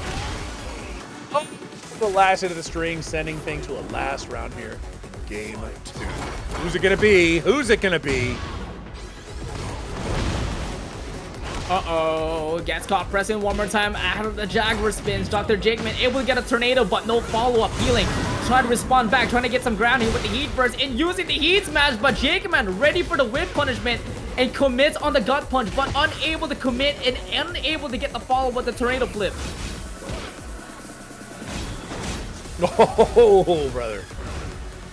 All right. 1 big hit's all it's gonna take.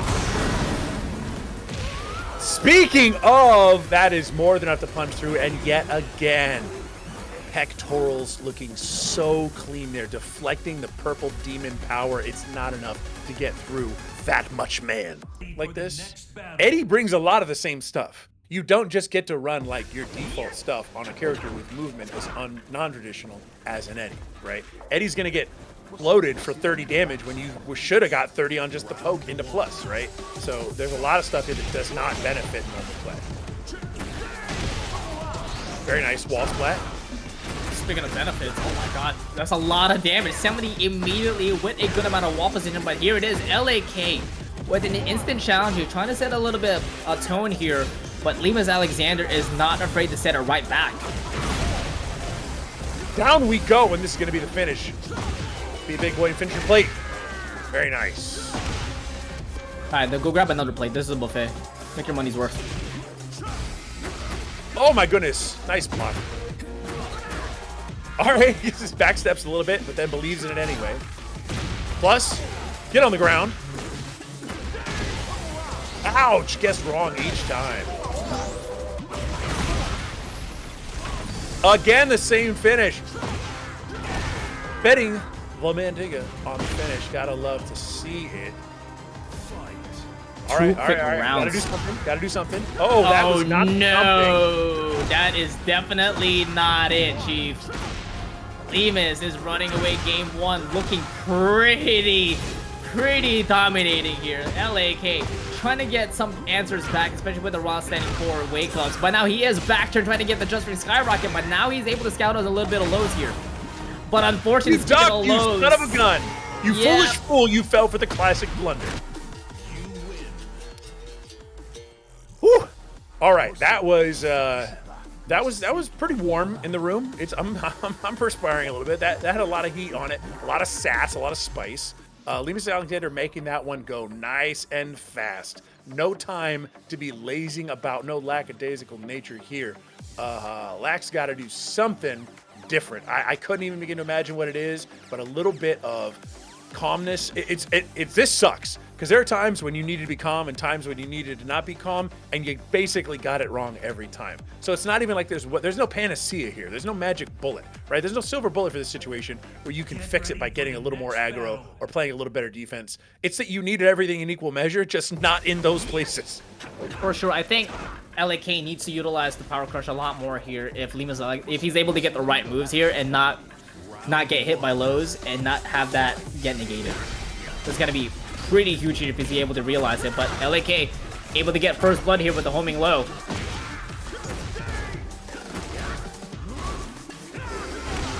That is unfortunate. It's gonna hurt. First layer of the wall of the floor gets taken now, and then immediately the second. Going to Gargoyle's Perch here for Lemus. LAK looking in trouble, able to back out of there, and able to use the Plasma Blade, catches him in the air, and, you know, immediately takes the floor away. Going to Desert of Time with the Butterfly Edge. Almost, you're this close.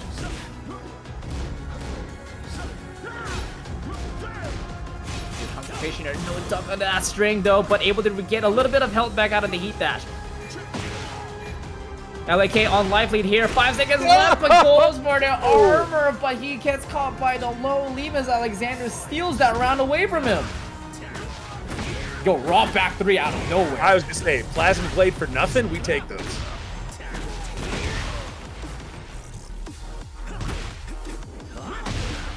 Good duck, and we're getting launched down.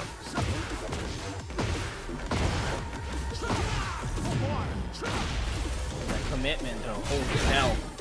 Blocks it! Very nice response! And great punish as well with the Heat Dash. No whip punishment there out of the Mirage Launcher though. Down forward 1-3, putting him in the Flamingo stance, putting on more offense now. LAK looking pretty decent here on the life lead. Oh, the 1-1 to finish it up. And it's a round apiece now. Signs of life being shown. Don't put him in the grave just yet! Docking. Just frame skyrocket right out the gate for LAK. This is gonna be a lot of damage. 10 seconds away, 10 seconds gone. This is gonna be a lot of health deficit, but Lemus goes for the launcher here and able to get the Heat Engager instead. Oh, you did a one too many there, Chief.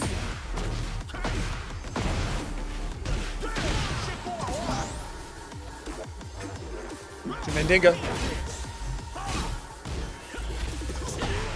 Very nice, no break. Switching the side as well. Keeping it safer on that punish.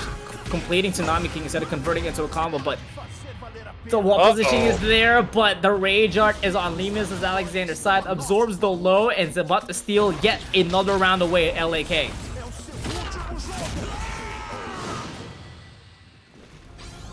Yikes. All right, Rage Art finish here, bringing him ever closer to final victory here. Excellent launch, as obviously going to be prorated. Salary garnishment. Oh no, he's missed that several times. He may have caught him auto-piled aim, but he caught him pressing instead. LemusAlexander exposing LAK. It's gonna be a tough order to ask for, but it's not gonna get served up. LemusAlexander taking that game in convincing fashion and only eliminating LAK out of bracket here. Hey, you know, show your support in there. Let the people. Oh, not the Spider-Man! Is that which Spider-Man is that? I don't know my Spider-Man. Ben Reilly. Like that. I know John Spider-Man is the main one. Is that 2099 or is that like That's Ben Reilly. Spider-Man? That's Spider-Punk Man, right? Scarlet Spider, that's it. Okay. Yeah, I had the same thing last week too, kind of worried. That was hell of flaming me. Right. I know Spooderman and John Spider-Man, and that's my main two guys I like to. That's who I pick in Tokon. Well, Spooderman, please, because Anakin is doing a lot of damage, and he closes it off with a perfect on the first round here, making a statement. He said he wants this top 8 spot.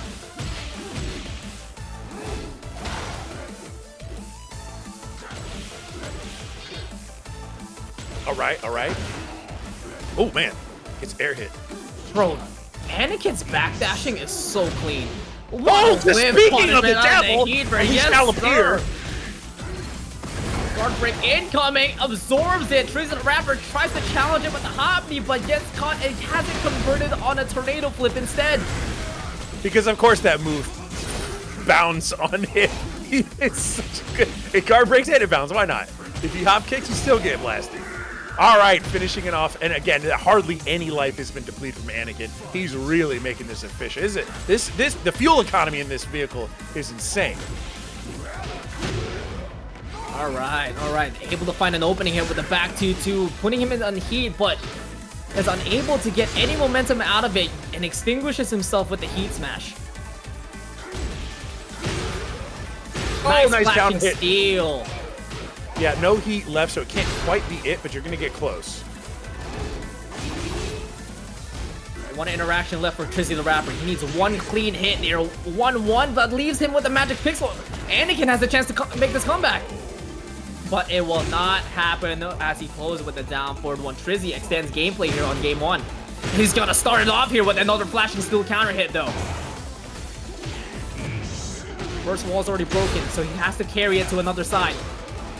Very nice. Let's get aggravated. Oh, through the wall you go! Yo, his spider sense is tingling here, Kai. Oh, there's a lot of damage. A good amount of wall carry also. Oh, get up, get up! Oh! Showing great power, but does he have great responsibility? Let's see.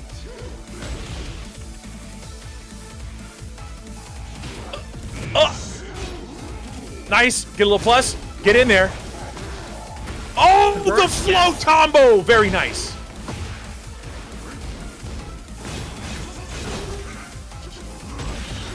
Oh, punish. God, bro. What did I say about this backdash? Able to carry it into the wall as well. Stomps on the ground. TrizzyTheRapper stays down, gets caught with a whirlwind punch off the ground. His heat is running out, and Anakin realizes it, uses with a back one plus the heat dash, and you optimize on the pressure and the barrage of pokes when it comes to down forward one and down back one. Anakin closes it out and secures game 1. Man, swing, swing, swing. Everything was working there at the end and whittles him down to a nub. That was some extreme violence early on. Trizzy did manage to get a grip on the situation for a little bit, but unfortunately not enough so to stop that one going down hard. Anakin looking very strong. What we did see in that first game, though, was Trizzy absolutely has the tools to do this, but you got to be stringing back, the rounds of your life for every round if you hope to do this. This is a little bit of an uphill battle. For sure. I am looking at the history as well. On last year's CEO, TrizzyTheRapper and Anakin went at it. It was 2-1 on Trizzy's side. Let's see if the gate continues here for Trizzy, or will Anakin finally break through with one game up. But god damn, that backdash has been an absolute thorn on Trizzy's side.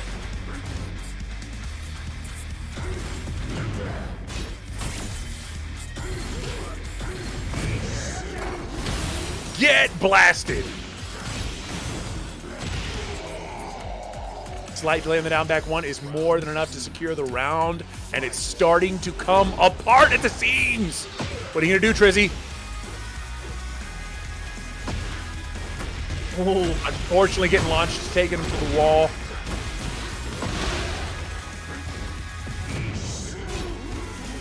Get me out of here. Yep, trying to find some openings here, trying to find his way out, but Trizzy finding a whip punish out of the sidestep too, but doesn't connect with the heat smash. There was another opportunity there out of the Jackhammer, but Trizzy did not take it. There's a lot of whip opportunities that are just not happening. Trizzy seems to be frozen up a little bit. Yeah, he could get like an easy Fubuki knee into a conversion with a combo, but he's not taking the chances. He's running out here, tries to get the back 1+2, but he's just letting Anakin whip. He's giving him too much daylight. And next thing you know, time's running out, and so is your health. 5 seconds left, and Anakin's just comfortably running away. It's honestly just, you're gonna watch the tape back and be like, damn, there are so many whip punish opportunities. In the moment, though, you just couldn't make it happen. It's tragic. You gotta lock in, brother. You gotta lock in. Yeah, this is where he really needs to lock in. No more chances left. Trizzy, no room for mistakes. And he's definitely using the offense now, pushing Anakin all the way to the wall, but Anakin immediately switching the sides.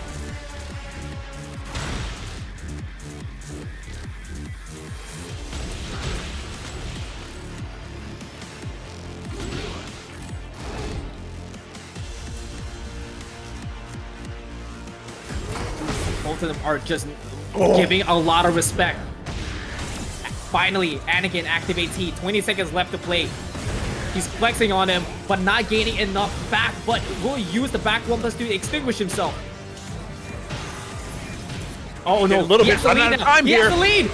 Yes! All right, there is the round you needed to stay alive. Hit is still touch and go. This patient is not off the desk just yet. Life hanging in the balance. Punish, yes sir, -14, Pulverizer gets punished with a back 2-2 as TrizzyTheRapper has an advantageous position here with the heat and uses the heat smash to push Anakin all the way to the wall and chip him down completely.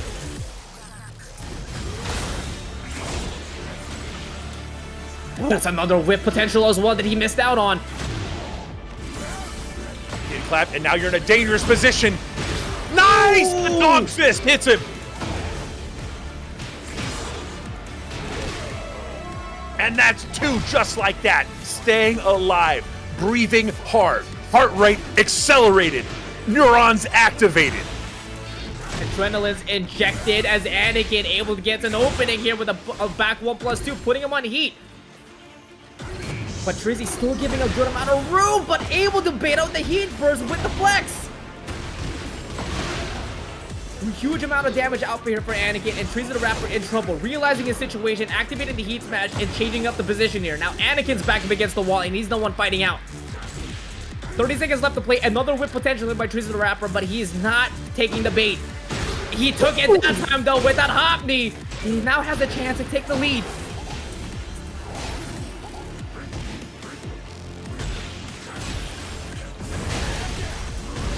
Hits him with the bucker. No, he missed out the one. That could have been it if he got the right input. 10 seconds left to play. Oh, he tries to hit him. Oh, he tries seppuku. But it does not work, and that is a wrap. So close to sending that to a game 3, but not quite enough. Core versus Xiaoyu. This right here has a lot of history with both of them being hella good friends and also extremely strict training partners. Yeah, I was going to say, it's rare to have a match with more personal matchup knowledge than this one. They know each other's habits, characters. This is basically just another match for them. You're going to see like that weird layer 4.5 Yomi where it's like based on personal habits. I love that stuff.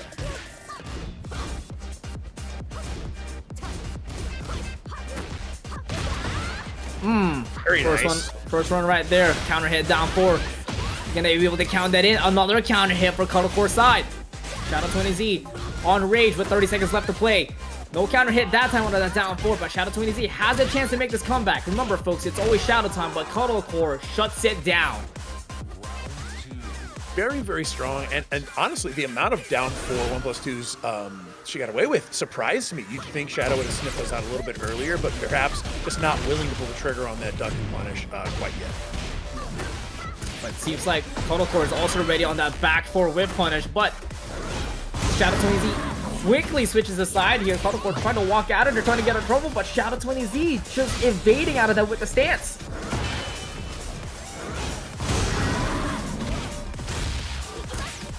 Okay. Right back to the wall. Tries to go for the sweep, but no connection. Running out of room here, running out of life, running out of gas. But heat is activated, a little bit of hope, but it gets demolished. Xiaoyu falls down to another down 4. Just so many of those working. Excellent follow-up counter hit. We're just throwing out our big homie moves. Let's go. Ooh, you ducked. Him ducking. Yes, sir. Now Xiaoyu in trouble, back up against the wall as Cuddle Core realizing goes for the unblockable wall split and now going for the sweep, finishing it up and catches Xiaoyu ducking once again. Cuddle Core closes out game 1, 3 rounds to none. and looking to claim the headbound here. That was very, very fast. Shadow not really showing a lot of what could potentially be, like I said, that personal matchup knowledge, right? We've seen a lot more Alisa from Cuddlecore than you know, the Zafina from Shadow. Shadow's always been playing Zafina, but this is more of a recent, hey, I'm going to take advantage of the high Zafina stocks right now situation.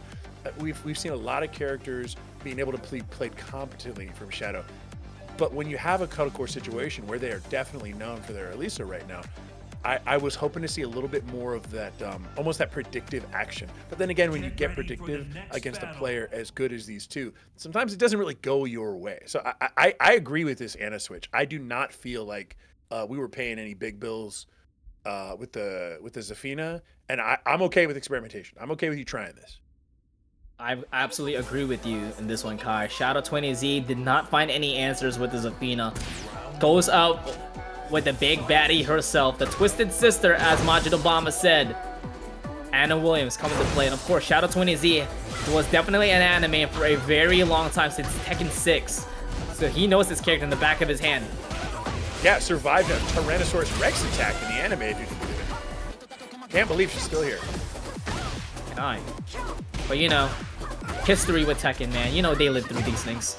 You know what? Even getting chomped, you're still good to go. Yes, sir.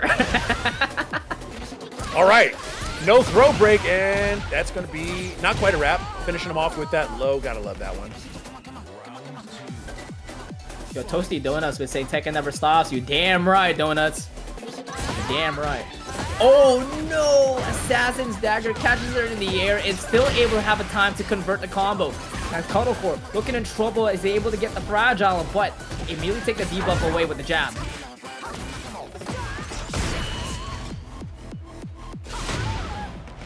No way! You avoided the foot? Get off me. Backhand. Don't look at my man. What man? Roger, obviously. True. Explains the dinosaur, right? So it's not Alex. This whole bad girl thing, that's just branding, dude. She's been in a loving monogamous relationship with Roger for like since Tekken 2. All right. It all makes sense her laugh. No sir, lovely time. Not in their favor, able to break the armor, but Cuddlecore instant step to the right and able to get that hop kick, opening up Shadow 20Z. Activating the heat for extra damage with insurance policy with the wall carry, but tries to add more pressure with the Niijima, but gets caught by Shadow 20Z's heat burst as he converts it into a float combo. Who misses on that last hit? He's gonna pack on some extra stuff. Pow, pow, pow, pow, pow. Bro, that heat smash is so good. 13, the single hit 13 on or the 14 frame that crushes highs, and now able to get the 4-3-2 engager for Shadow 20Z side. He is on fire as Cuddlecore trying to find some spacing here, but also activating the heat burst. Yeah, almost gets that in time. Let's get some plus frames. Speaking of.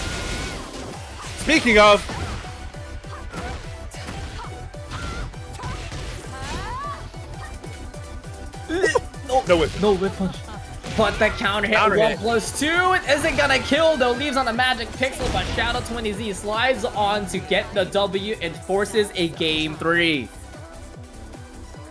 This is for you back home, hubby, she says. This one's for Roger. Right. a really good adjustment there. Honestly, that's exactly what you hope to see. For me, that one totally works as like the, okay, wait a minute. If I want to beat Cuddle, what do I got to do? I feel better about Ana in this matchup. That works great. And we saw, actually, weirdly enough, we saw a lot of ducks on the down 4-1, but nothing coming out of it. Right? So it's like you believe in it for a second, but not enough time to do anything with it. So you might as well not have predicted it at all. Right? If you don't get the benefit out of it, then it doesn't really matter. Mm-hmm. So yeah, I think Cuddlecore's really got, if you're gonna bother to sniff out those duck situations, you gotta get more off it. Cuddlecore is also doing a really good job on challenging the strings a lot as well, especially catching back one up in the air. Also just denying on the 4-3. Also the sidestep hop kicks has been doing a lot of mileage in this set also. All right, you got a solid down 4-1 poke. It's basically No downsides, right? Get you down 4-1. You've got a lot of little tools now to just stuff that pressure. Excellent! Get debuffed. Reach out and touch. Yeah, taking it away immediately. Kodocore was like, listen, I don't want to deal with this fragile. I don't want to be a fragile right now.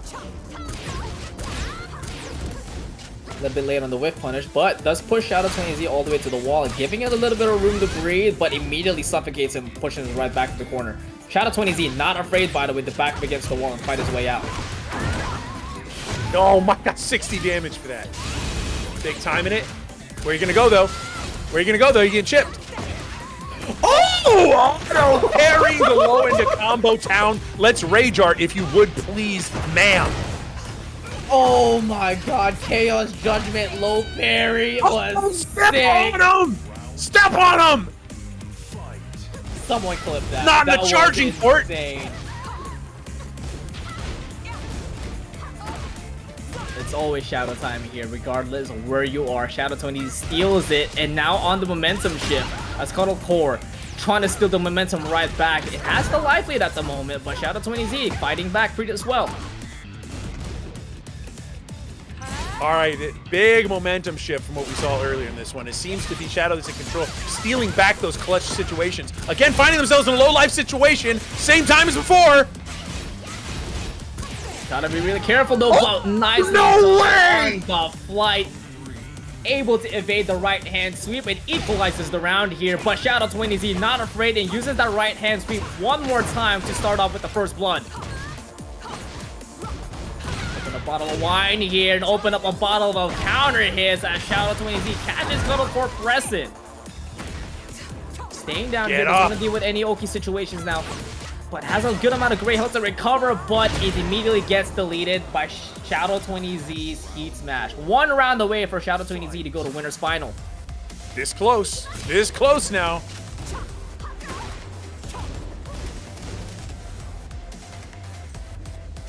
Uh-oh, we're getting some real respectful neutral right now. Very nice, 4-4-3-2, gotta love it. The block is there, be very careful. Be very careful! Oh, the Headless Horseman and the follow-up as well. Kodocore looking in trouble. Couple interactions left. Able to catch him with the 3-3. And Shadow 20Z doubles down on it again. Catches her on the ground. Shadow 20Z will be sending Kodocore into the loser side of top 8 as he will be moving on to top 3. That he definitely mixed it up with a instant giant swing, Wavu giant swing, a Wavu shining wizard. He rarely uses a 2-throw, but maybe we'll see here on this set against Divine Exorcist. That's a cursed Bruh. because it considers the shape of King's head. That's wild. But you get It's to see a the mask text on a mask. You understand what, dude? That's like when you see somebody draw like a furry and they're wearing headphones and it's not on their actual ears. It's on where the human ears would be, but then their regular ears are sticking up out of it. It's no logical consistency. It doesn't make any sense. It makes me angry. I'm old and I don't know how to handle this mask on mask situation. I don't know, ever since you explained the situation, now I can't get the situation on my head. Thanks, Kai. Why is there a mask over a mask? What the hell, man? All right, finally we're getting in there. Let's talk about the match a little bit. My bad, I got a little distracted. Okay, I got my dementia kicked in. All right, getting in there, like you said, getting the giant swing going. Nice, get some plus frames. Good break. Oh, and able to catch him with the counter hit down back to. I was gonna ask who had the life lead there, but Divine Exorcist made that statement clear. Able to get the first round here as time runs out. Okay, toe kick into the DDT, and able to catch that whip into the 4-2-1. Tomoriru on the engager right now. I hate the concept that a king who's already anonymous needs a secret identity protection method on top of that. Like, I'm going covert. You're already king. No one knows who you are without the mask on, and yet you have a ninja mask on to infiltrate the castle. Covert operations with overt actions, making some noise with that hop knee, and even adding the volume with the giant swing. Tomoriru evens up the round here. Wow, what a parry. Divine Exorcist low parry has definitely been on point this tournament. Oh my goodness, we love to see it. Turn out a heat. Where are you going to spend it? He tries to spend it, but the pectorals are too pectorally. Counter hit on the back 3-3 catches Tomoriru pressing though, but he's stepping out of there and able to get the 4-2-1 whip punish. Unable to get the heat dash, but he'll get the opening with the heat smash instead. Oh, hey, I'll do it again. So reasons on armor for a reason, able to absorb that and able to steal that round. 2-1 here for Tomoriru. Is able to close it out here for game 1. Gets the running knee into the follow-up as well after the forward 4. And then again with the sidestep toe kick into the DDT follow-up. Divine Exorcist, 50% health is gone. Oh, not the sternum. That Twitch duck, huge for the function as Tomoriru able to slam it down and get game 1. Slamming and jamming with the whiskers poking through the... There's so many layers to what I don't like about that. It really is. It's objectionable. Okay, it's sick and it's twisted. Okay, what if I tell you that there is another mask underneath the Jaguar mask? Oh, so he's got the rubber mask underneath the king mask. Underneath. No, I don't think it's rubber. I don't think it's rubber. I think it's silicone. Okay. Get ready for the next I mean, it's easier to clean. Yeah, for sure. Yes. All right. Moving in there, we're headed to the Elegant Palace, so hopefully we can get a little classier in here. This Matryoshka doll of masks is sending things into an unclassy direction. We're going to try to class it up again for you guys. Apologies. That's a lot of layers. It's like an ogre. It's like an onion. Because Alisa's crying, especially after this. The offense right now for Divine Exorcist, cutting Tomoriru down quickly. Ouch, Heat yeah, smash, and that's gonna break that glass and break your soul. Divine Exorcist collecting those 7 golden letters convincingly. Stop pushing me, Mom. Very nice. The break is in. Pushing him again. No break. Get on the ground if you would, please.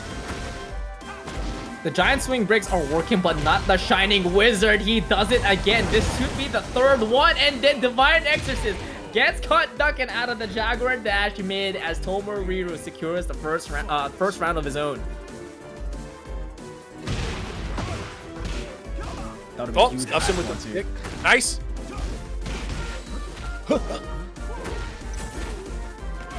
Oh yeah, counter. Get slammed. That's a lot. To the gardens.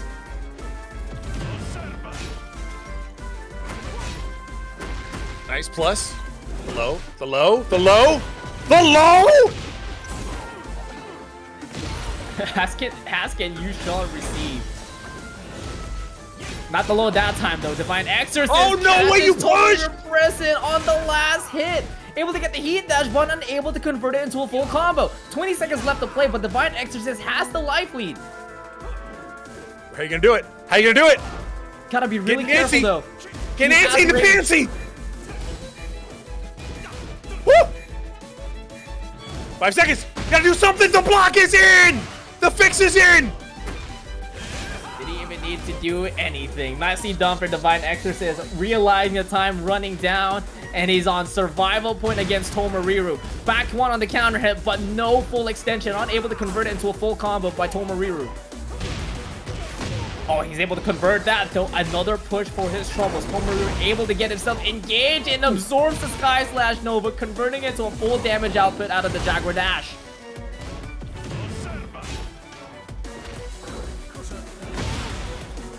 Yeah, you're not gonna step that, Chief. Sorry. Okay, using the heat dash, able to get 13 health right back. And has a pretty good positioning here for Divine Exorcist, but Tomoriru steps out of trouble, goes for the toe kick, and closes out with the DDT. Set point versus survival point. Will Divine Exorcist force a game 3? gonna close this one out. I don't have time for a game 3. Look at that. I got something in the oven I gotta check. Come on. Get in there. Plus frames. Nice! He's been loving the down back 4, so of course you gotta sniff that out sometimes. Big damage on the parry. Don't you move.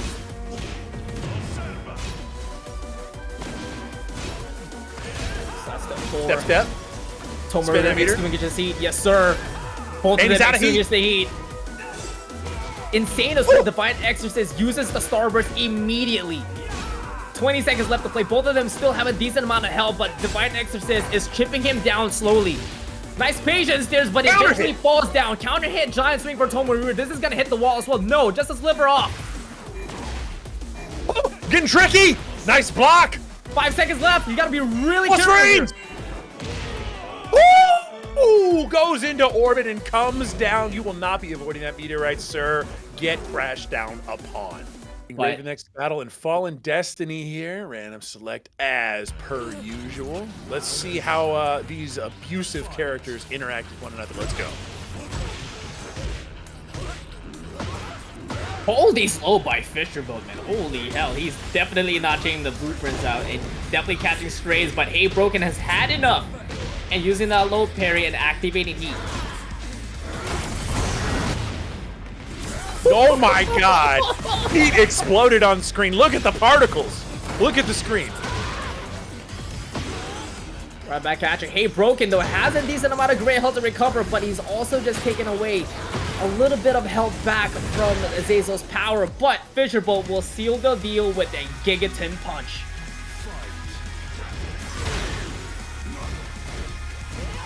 All right. Punish not quite there. Oh, but hey, it's gonna engage. Sorry, have you heard of this reinforcement? Make some noise! Let me remind you about that again. Making a lot of noise here from Fisherboat. This man does not care, bro. Body press incoming out of the guard break, and that's gonna set up a great positioning here for Fisherboat. Trying to pulverize it, but instead looks to use the back 1+2, catching HeyBroken ducking, and able to get 2 rounds up on the bubble. Immediately a swell, starting with the whirlwind punch, counter hit, and rewarding himself that tornado, setting him up in a really good position here. Yeah, in the Canadian version of this game, they actually call that make a reasonable amount of noise. Very nice. Put him on the ground. Is that in parentheses? Yes. Oh, perfect finish. That was pretty rough. All right, laser gun not even needed, but hey, we show off around here. All right, very, very quick one. Fisherboat going up very early and very fast, very hard against HeyBroken, making this one look pretty easy. You got it. HeyBroken might be taking a second to think about this one, and I can agree with that because that was a fairly one-sided affair. If he sticks with the Zafina, do you think he'll have to change the playstyle here, or do you agree on switching into the Claudio? When that happens, I think you just you toss the baby and the bathwater out and you switch character.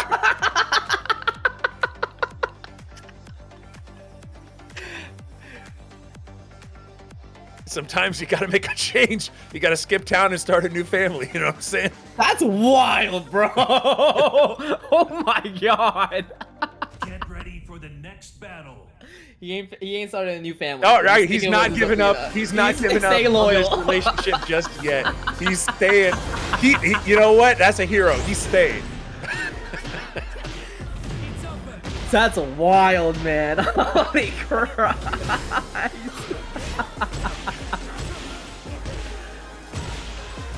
All these lows though, trying to catch HeyBroken ducking and try to get that 50-50 while standing one, but HeyBroken not ducking that time. But this time, HeyBroken's using that 50-50, but Fisherboat responds back immediately. Listen, I'm gonna start challenging if you're not.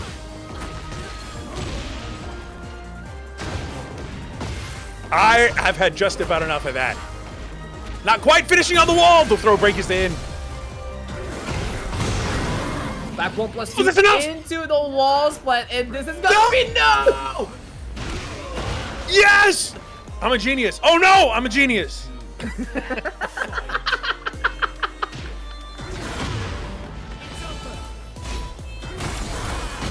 200 IQ plays are right back at you though. Heat engager for a heat engager. Here comes the guard break for Fisherboat as he starts making some noise. But HeyBroken doesn't want to deal with the volume as he immediately sidesteps out of there. 51 damage. I'm down here, fool! Okay, alright, you know, Kai, he's listening now. He's really doing it for the family.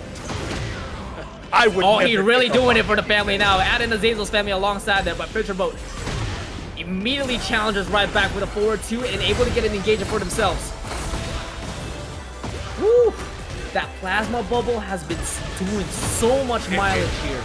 Oh my god, it's going cross country. It's doing everything. Damage though, god damn, with the Gigaton Earthquake to end it off. Fisherboat extends gameplay. Hey, early one, no life gain on that one, but we like that. Let's get launched. Restarts the sequence here and then switching the sides with the slide and still committing on the low. Fisherboat, a little bit. Oh, hey, get up there. Oh, very nice crystal hand for the finish. And we all of a sudden are finding ourselves in a very different position. A more open stage may have played a big part in that turnaround, but HeyBroken seems to have all the answers now. Fisherboat, but fired back quick and gets fired back at quick. This is getting a little bit ballistic right now. Spirit is getting a little crazy right now. I think they hate each other at this point. That's what it felt like.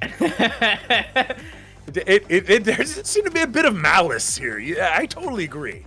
You talk bad about my family, I'll show you. That's my what? Next battle. I mean that's the case if you was Spencer with the bionic arm, right? But that's Azazel's arm. Literally my wife. Oh my goodness gracious. What a twist. What a twist. Hell of a crossover if you ask me. Oh, I'm just getting so low to the ground. What are you gonna do about it? What are you gonna do about it? You're not gonna do anything. That back 3 able to get her off of it though, and then here comes a side switch with the Gigaton Earthquake follow-up by Fisherboat. But I won't break throws though. That's the downside. To be fair, that is a just frame block. Okay. We're That breaking. one. We're breaking.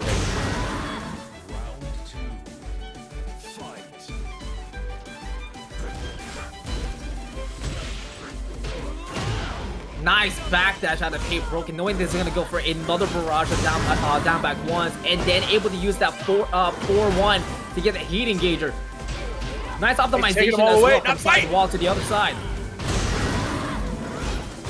What are you gonna do? You're not gonna do anything. I've got a big hand. Oh, but he's got got back, get some life back. You're in rage. You're in rage. Gotta work something. Gotta work something. Oh my god! Your force fields mean nothing to me. Don't you see my hand? See the key chart as well. Starts off with a back 1+2 engager, but no launch punish out of a HeyBroken side, but he does get caught pressing out of the jackhammer.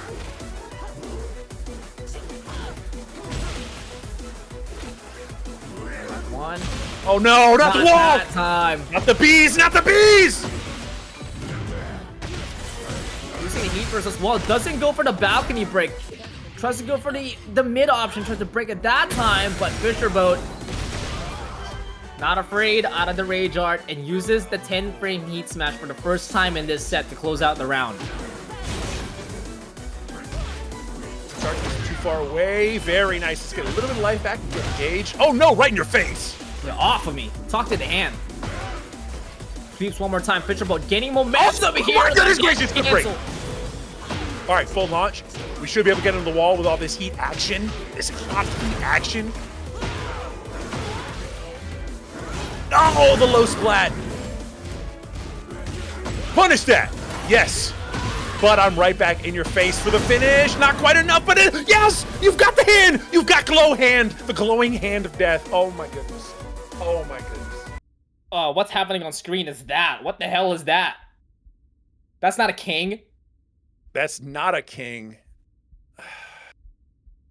A short Chat. king maybe, but Chat. Yo, that's crazy. Calling Jin short king is wild, bro. I think he's actually only like 5'8" or something. That's insane. That's not 5'8". That means that's me as tall as him. You know how Coming from you know someone how that's like 7 anime foot. height and weight is. They'll I don't wanna hear look from like you, a Kai. character out of. They'll look like a bodybuilder, and they'll be like, oh, yeah, he's 5'6", 140. I don't want to hear from you, Kai. You're standing over there like 7 foot tall. I don't want to hear it. This is true. This short king, this 6'2" short king over here. God, I wish, bro.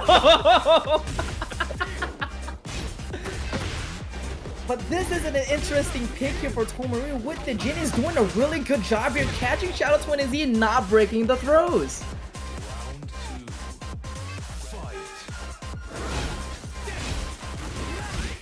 Bro, and I'm with the combo breaker. I almost hit my head on the scaffolding above the stage. So yeah, I have a bit of a.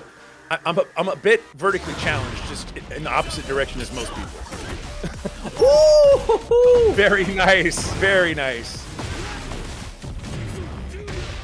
Parry into Kank and catching its timing, getting the wall kick with a back 2-1, and then finishing it off with the Depraved Savagery.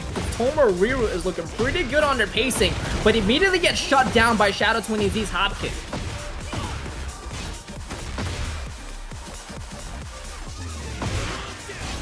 Scourge, Shadow Twin Z's heat's running out, but he's completely okay with it as he has the life lead.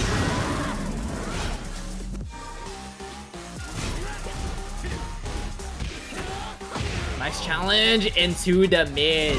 Tomoriru falls down, but Shadow Twin Z stands here. Another My goodness parry. gracious, I'm the protagonist.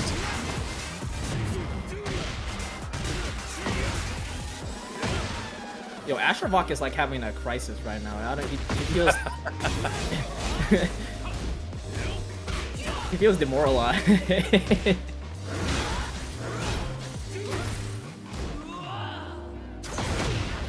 Oh, what an opening here for Shadow Twin Z, able to get an engager and revitalizes his great health back. He now has the life lead, but not anymore as he gets caught by the Magic 4 and the 1+2 guaranteed follow-up. No whip punish to the Demon Paw, but Not he's gonna the get hop punished kick. by the hop kick. Tomoriru has the lead now on the round.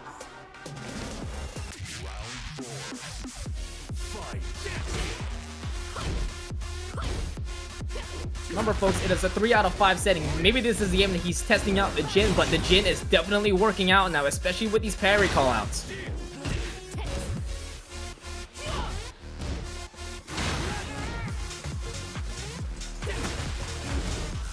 Trying to play respectful, but it's one big explosive moment away from coming apart on you. Very nice block.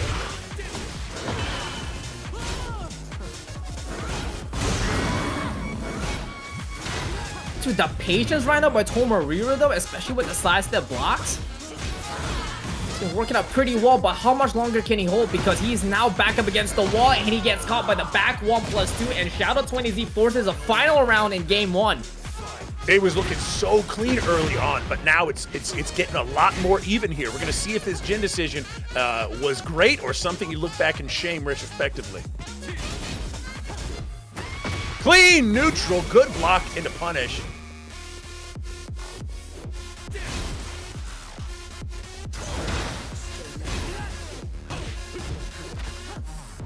About letting go of the gas as well. Honestly, but this bro, could be troublesome here for Tomoriru as he's back up against the wall now. the Tomoriru is trying to play Tekken 7 or something. This man is like, he's really not pushing the advantage on stuff. He's just playing clean, neutral, and defense, and is gonna manage to take game 1 by doing so. Incredible. That was clinical level play. That was like surgical precision. There was no trace of modern era in there. That was all spacing. That was all smartness. That was all calculation. That was honestly a little intimidating. If I'm being honest with you, like that Jin had me thinking like, what would a normal person even do? Oh my god. Shadow Wait, found themselves in a position of not really being able to do anything. Wait, I just realized something. What if he's training using the Jin for Armor King? Hey, you know, I see the vision. Get ready for It's the there, next man. battle. And Shadow 20Z was like, you know what? I don't want to deal with this anymore. All Bring right, out we're making our own switch here. It's time to lock in the offense a little bit. This, to me, makes sense. Tomoriru is being a little bit passive and waiting on big moments that honestly Zafina gives too many of. Anna is going to cause a little bit more of that hacked panic, coming in at a more consistent pace, laying down the tracks. Nice steady 4-4 beat, not giving too much space. Yeah, he definitely wants the plan to have Tomoriru flinch a lot more here, trying to reward himself. Let's see how Tomoriru adjusts with the Anna. So far, taking a lot of magic here with some destruction stance follow-up. But the counter hit by Shadow Twin Z right back with the assassin dagger. Able to get a heat engage, but Tomoriru immediately retaliates with a hop kick.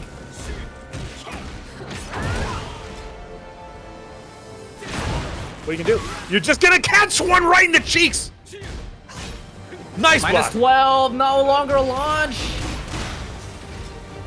But the bazooka, lovely Tom, will get Shadow Twin Z a decent amount of health back, but Shadow's just holding back right now, having a difficult time to find an opening. Nice jab checks there. Oh my gosh. Getting down to the wire, 10 seconds!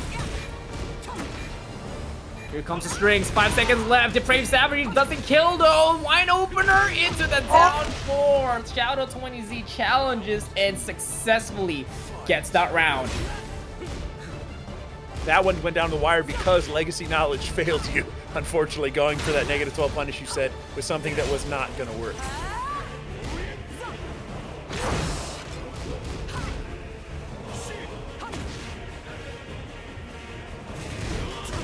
Oh nice my block. Goodness gracious, the block is in. Now you're purple. He's fragile right now. His health is slowly withering down until he finds an opening. And Shadow 20Z is doing a great job keeping up his defense and also pushing it all the way to the wall. Able to catch the lovely Tom, sidestep 4, and closing it out with a perfect. Man, the debuff, that was probably the first one we've seen tonight where the debuff actually had an effect on the round, and it had a big one. Sitting pretty here with 2 rounds up to none. Tomoriru. A lot of room to work with, but also not a lot of rounds.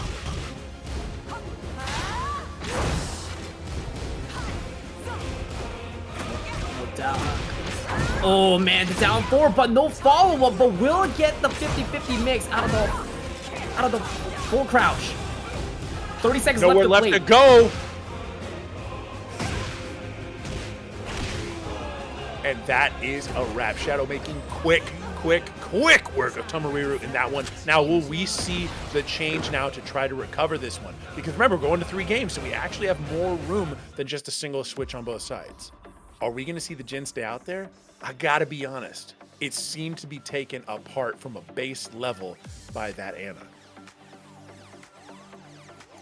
I'm gonna be honest with you, I want to see the Jin more. Unfortunately, I think he needs to match the momentum here and start challenging a lot more. I don't know if parries will do a decent amount of damage, or even like some call it electrics, or maybe even some up 4-2s by Jin. But I think Tomoriru will be a lot more comfortable by going with the King going up against Anna. Get ready for the next battle. How many masks? Yet we are. And will it be enough? Tomoriru has a lead? Don't lie to me like that, Sheer. Don't lie to me. Don't give me hopes. It's the wolf transformation, JPEG, all over again. Jin has transformed.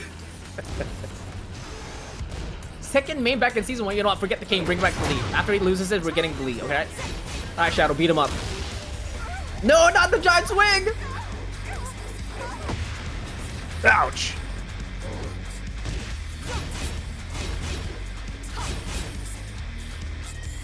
Oh, man.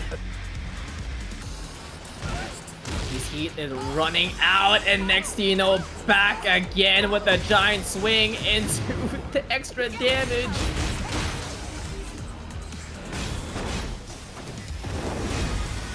Oh, waiting on it. Side step 3, Ow pressing again. moon overhead, double it down. 50 seconds left to play. Shadow 20Z has the life lead now. Unable to break the giant swing, but Magic Pixel comes in, able to back away with the down for the 1 Oki. Triple block is in. Very nice round securing. These are going the distance. We're almost timing each other out on this. He hit the low down again. He was in KO's judgment. That could have been an instant low parry, but shout out to NZ using lovely Tom to push Tomoriru all the way to the wall. But now shout out to NZ's back up against the wall, and Tomoriru's offense is not stopping, but the armor will put a little bit of roadblock in.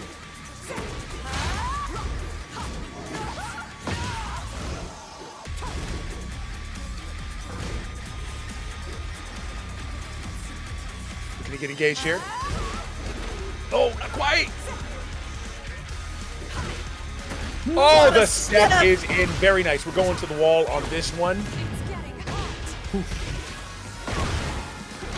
He's still at Perino? Damn. Oof. All right, Shadow. Okay, maximize the damage output, equalizing the round here. Very nice. Not getting a ton of throw opportunities. Earlier on in the set, they were working a little bit more.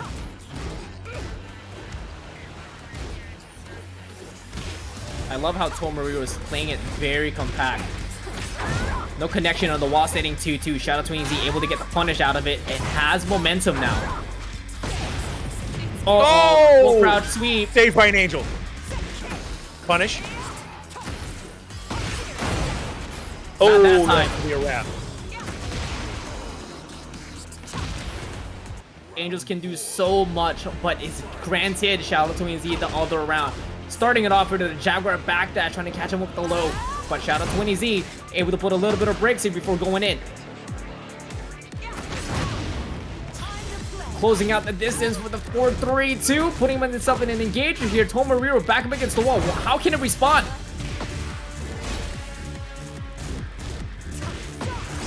Good punish.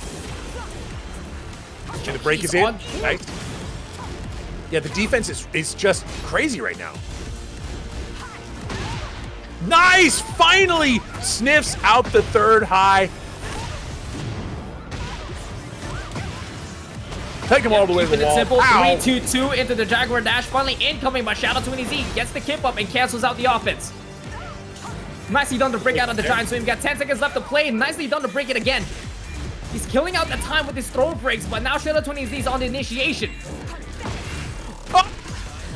Oh! You were bamboozled.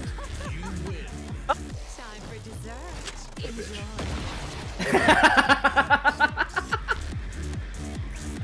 Damn. I love Tomoriru's idea to go for a throw. Even though if it's a throw break, we got 5 seconds ringing down the clock.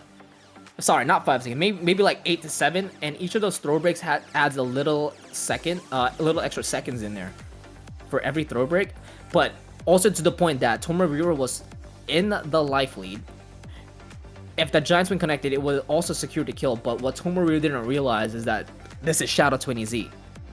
Shadow time is on full effect. He is not afraid to go on the offense to get that W, no matter what the health deficit is. I feel like that's another level of professional, right? When you have an entire clutch component named after you, right? Wong factor, shadow time. These are not mere mortals, you know? Come on. Round one. Okay, finally we have enough masks on to do some real damage. Let's go! Speak it into existence, Kai, because he's gonna start off with a gut punch in the 3-2-2, and you better hold the mix incoming because oh, that's the third mask for you. Boys is out of oh, that's the third mask. Nice. Oh, you can't handle this masking.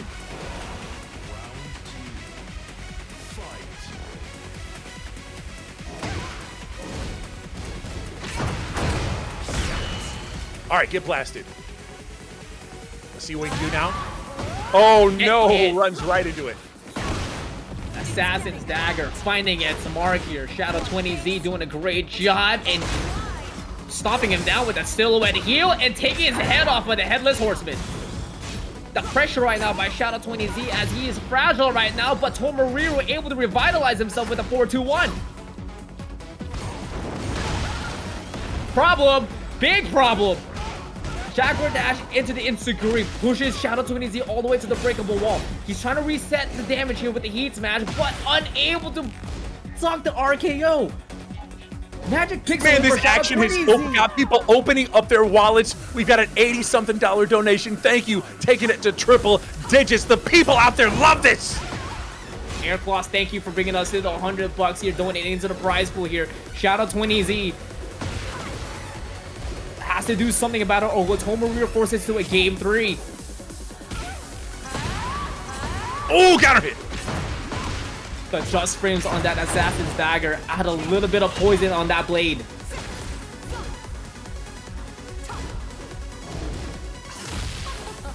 One plus two throw, Ouch. counter hit, leaves it on Magic Pixel. Ooh, and he does love that 2-hit string. It's working a lot today. Oh, the counter hit Beaver Strike. She's on the break. The giant swing once again. Shadows is on point on these throw breaks right now. Unable to get the version out of the float, but not able to break out of that. This is going to be an extra damage here with the wall. Oh, let's just finish this off with a hop knee. Close it out, Tomoriru. Here comes game 3 for all you beautiful people. Snarl Gang is alive. That was a hell of a round, sending it all the way to game 5 in our winners finals here. And all it took was to put on more masks. Absolutely. And I want to give you guys an update real quick. We did have losers quarterfinal playthrough. I'm going to give you guys an update. Anakin beats Uskateki 2-0, but eventually falls down by Divine Exorcist in losers quarterfinals 2-1. Cuddlecore beats HeyBroken 2-0, and that sets up our losers semifinals, which is going to be Divine Exorcist versus Cuddlecore. Good action indeed. Speaking of good action, we're going to a cinematic finish here in the arena to check out who's able to take this one. It's been a lot of back and forth, but Tomoriru, who's found his home back where he belongs in King Nation.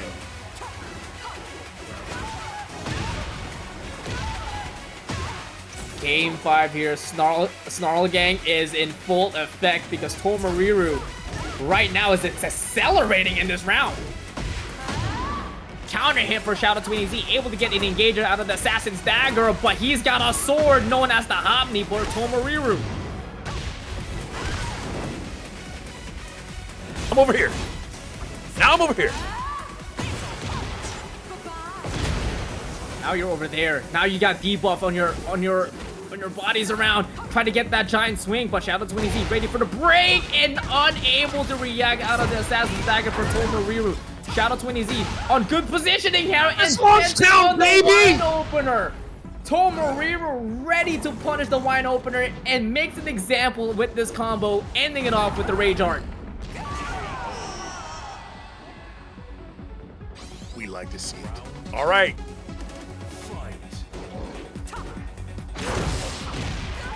Headless Oh, Horseman, man. but take away your head off by the Shining Wizard. Tomoriru is on another level right now. Nicely done to step out of the full crouch mid.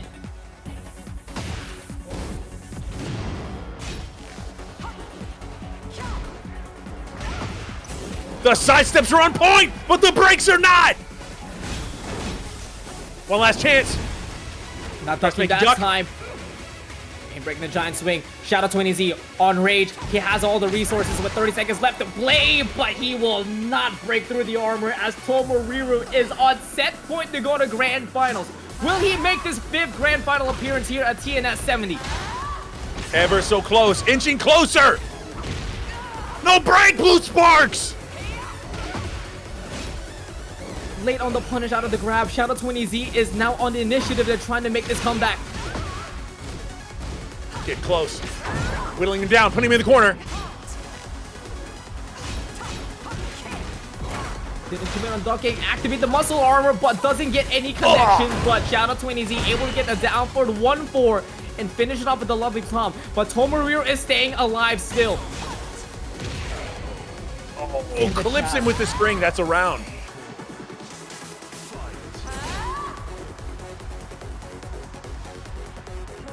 Oh, man. Oh, Beaver Punch does not counter hit.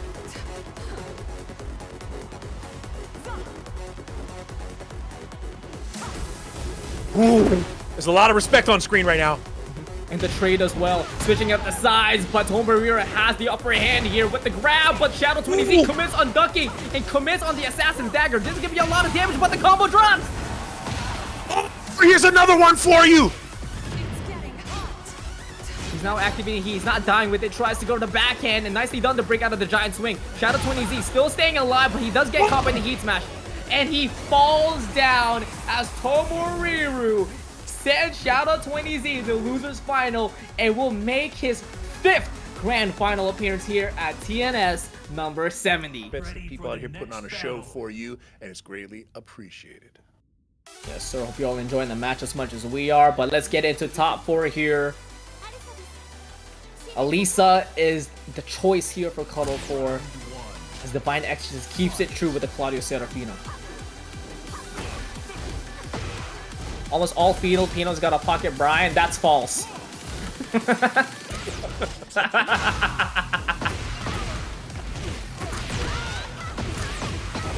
Nice sidestep hop kick there for Cuddle Core. She's been exposing a lot of players with that tonight. The hop kick has been on point. Ooh.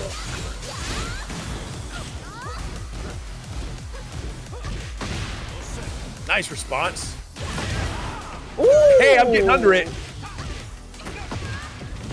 Starburst uppercut looking shiny right now and able to get Starburst right back with his heat. Cuddle Core trying to get that special get up kick, but gets shut down by Divine Exorcist back 1.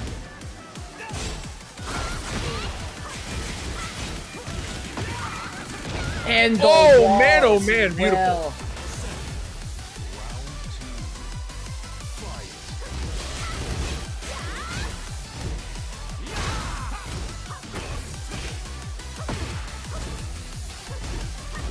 And it just, I have the odd urge to go see a lazily made Legacy sequel for some reason. Huh. Odd.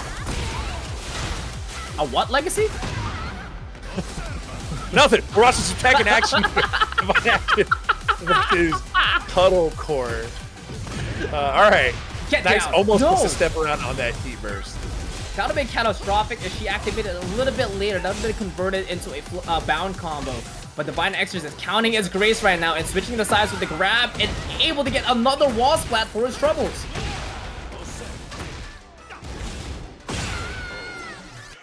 In the 4-3-2. Manipulating on the timing and catches Cuddle Core press it. And now Cuddle Core starting off the 3rd round here with an engager and closing out the distance with that screwdriver.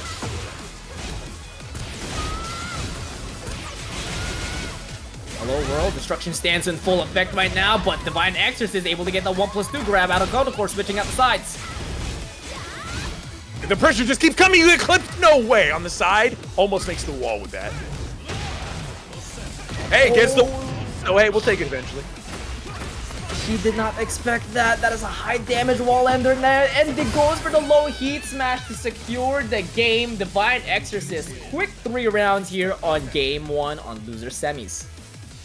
Yeah, so Cuddle Core was running the game plan as it was, but Divine Exorcist was not only getting around it with that horizontal movement, sidestepping was on point, but every time Cuddle Core would throw something out there, it would only clip towards like the 3rd hit of the chainsaw, and Cuddle would have seized that it whiffed and maybe could have got something off of that clipped block at the very end, but it's always too late to see it. Right now, Divine Exorcist is just doing a really solid job of not being where the spinning blades of death are.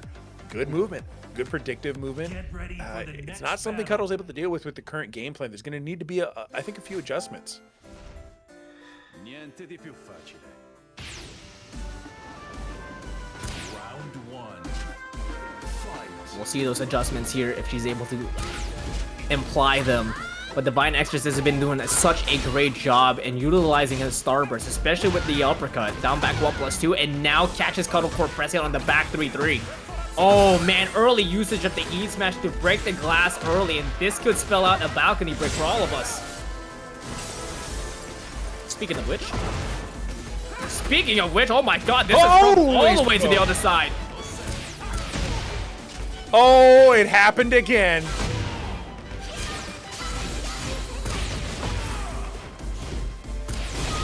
Challenging, destruction stands into the set transition. Cuddle Core trying to stay alive here. 15 seconds left to play. Gets caught with a 4-4-4 counter hit as Divine Exorcist continues up with the following jabs and barrages. That was honestly so sick. Right now, Divine Exorcist is just playing that sort of 5 to 10% better like fundamentals game. Yes, the chainsaws are out, but Divine Exorcist is using the available tools just a tiny bit better in most of the situations. Cut, of course, got the upper hand in this round though, seeing if they can take it a little bit further.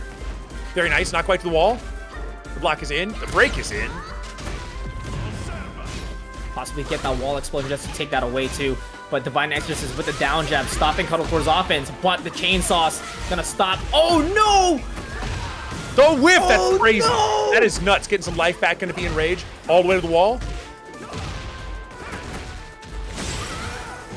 Oh, holy smokes. Extra damage upcoming And you in spin here, Cuddlecore. for sure. Yeah. For sure. Her great health is gonna get taken away as Divine Exorcist now has the life. This isn't gonna kill with the scaling, but this sets up a great position for Divine Exorcist to secure the second round. Oh, tries to shoot him from a distance. Doesn't quite work. There's the low. Sniffs it out, but can't punish. Unfortunately, No! Divine Exorcist, the punishment was there. That was an odd finish. A lot of slop happening at the end there. Like it's getting dirty. Oh man, it's getting grotesque here with Divine Exorcist call out with the Sky Slash Nova. Cuddlecore back up against the wall once again as Divine Exorcist using that Starburst early. Get back in the corner. That was a good throw. Even with the break, puts you right back there. Nice punish. Step out of that one. Cuddlecore on heat now. Early usage of the heat smash to add a little bit more pressure. Says hello to the world and says hello to the wall splat. Divine Exorcist saying hello to Rage, but can we say hello to the comeback? Punish is there. Oh my goodness. Tries to stuff him with the dick jab, but unfortunately gets hop kicked. Very Out of that very low. nice parry. Kaka. Nice.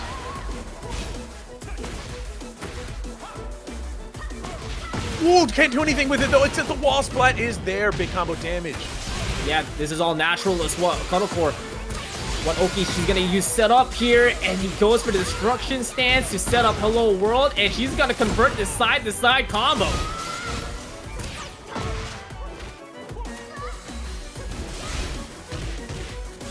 Nice patience and punish there for Divine Exorcist.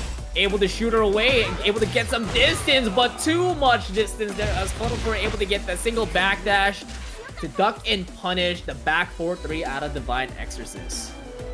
Yeah, and honestly, the adjustment was good. What we were seeing there in those last rounds is just like the patented Alisa derangement syndrome, like absolute chainsaw action on screen. It's the number of times Divine Exorcist had to just hold that was crazy, and she was laying it on thick.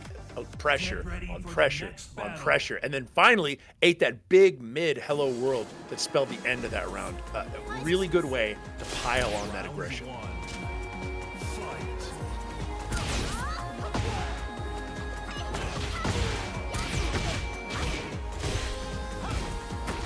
Damn. Only 10 seconds left. Sorry, 10 seconds pass as Divine Exorcist, 50% gone. As Cuddlecore continues to chip him away, but another sidestep hop kick for Cuddlecore. Damn, what a combo.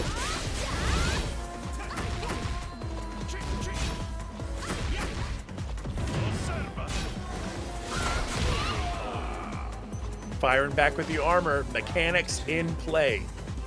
Aggression and counterplay active at all times. Very nice. Initiation here for Divine Exorcist. The Cuddlecore trying to take the turn back with a down jab, but Divine Exorcist not afraid and continues to accelerate. But The too duck! fast, She's been doing great with the ducks. She's been doing really great with the ducks. She is so ready right now. Cuddlecore trying to take the live lead right now. Fully extends to the heat dash. Divine Exorcist not challenging that time.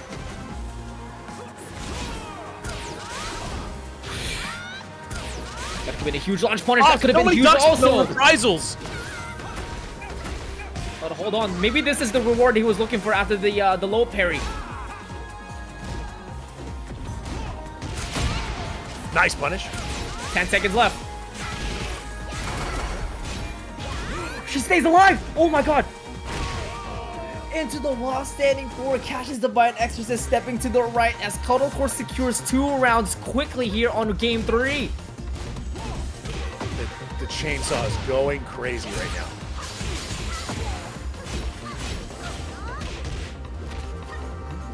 I love how Cuddlecore is committing to the strings now, knowing that Divine Exorcist is challenging a lot. Not that time again. Divine Exorcist trying to find an engager here. Trying to find a little bit of confidence in this matchup. But the hop kick completely shuts him down once again. Man. And that is enough. Cuddlecore going up 2-1 here in loser semis. And this does go to 3? Yes, sir. Still have 1 game to work here for Divine Exorcist. Has 1 chance. Damn, Potato saying it's Divine X Silver. I wouldn't say that. Take that back to the workshop. Work on it a little bit. All right, it's got potential, but it's you know. So yeah, Divine Exorcist is playing just way too passively. The number of buttons that Cuddle's getting to push for everything Divine Exorcist is getting to push, it's like a 2-to-1 ratio, if that. It's really, really lopsided in favor. Cuddle's getting real aggro and playing some Tekken 8 right now. Divine Exorcist needs to catch up. So there's your Sandy in the chat. What's good, my friend? Hope you're doing well.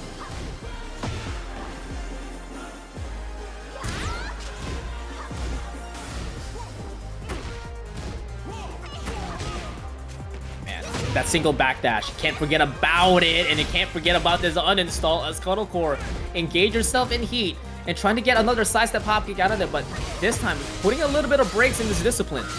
Great punishment too. That's the other thing, is that she's doing a very good job of making sure the punishment is in there. So everything Divine Exorcist does do is not safe. It's just getting more and more of a life differential. Gonna block on the low, keeping it safe too with the wall standing forward, but Cuddlecore not afraid to steal the turn back with a power crush, extending her round lead. Power crush on speed dial. She's not afraid to use it. Apparently, so is Heartbeat Disabler. Brother. This is like the 7th sidewalk hop kick that she's done this tournament. So, honestly, it just works. It just seems to work. Very nice, and we're going to finish here for round 2. Cuddlecore has completely sucked all the energy out of Divine Exorcist. This is looking dominating if I say so myself. Cuddlecore 1 round away to meet Shadow20Z in losers final. What a walk out of the wall running 2, but no punishment. But we'll get a counter hit magic 4 out of her troubles though.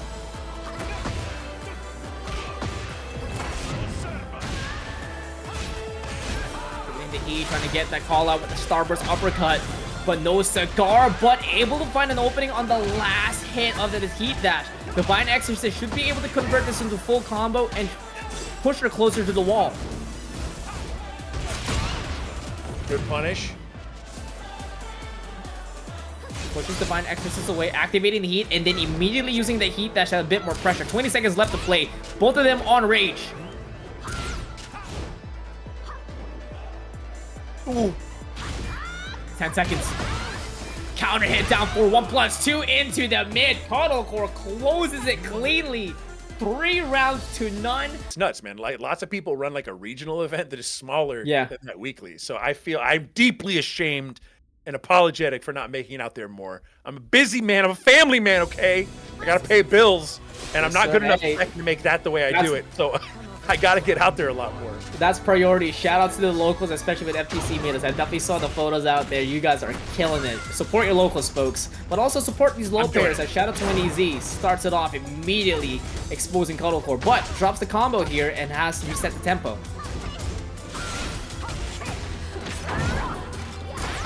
Ooh. Commentator only turning, I might stand a chance. Then make it maybe not. Commentator only turning has been talked about a lot of times, especially since the second 7 days with the online stuff. A lot of people try to plan a only commentators tournament. That's the thing is, I gotta get like forewarning of that because I don't know if anybody else felt this way. I was in a bit. It was a dark Iron Fist time for a limited amount of time recently. I haven't been feeling my best about things, but I'm getting back into things a lot, and so I'm gonna try to make the SUC meetup something that coincides with me, like really, really putting myself back in. What a step. No hop kick that time, though. Trying to get the wall splash to Cuddle Core, but nicely done to go for the mid option, calling out Shadow 20Z's Chaos Judgment low.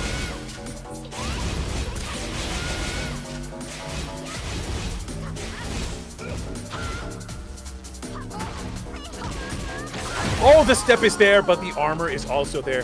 That's 2 rounds up, and man, it seems like the momentum that you were highlighting, that transition from win to win, it seems to be in there. Gets behind it, but no punish. That sucks. That should have worked.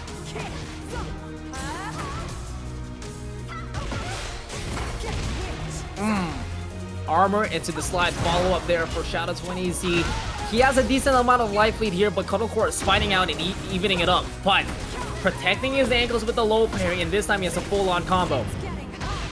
Activating the heat burst to extend the wall carry, and then using the Banshee Scream for the wall ender, catching her duck with an up forward 3. It's closing it off with lovely Tom. Ducking son of a gun.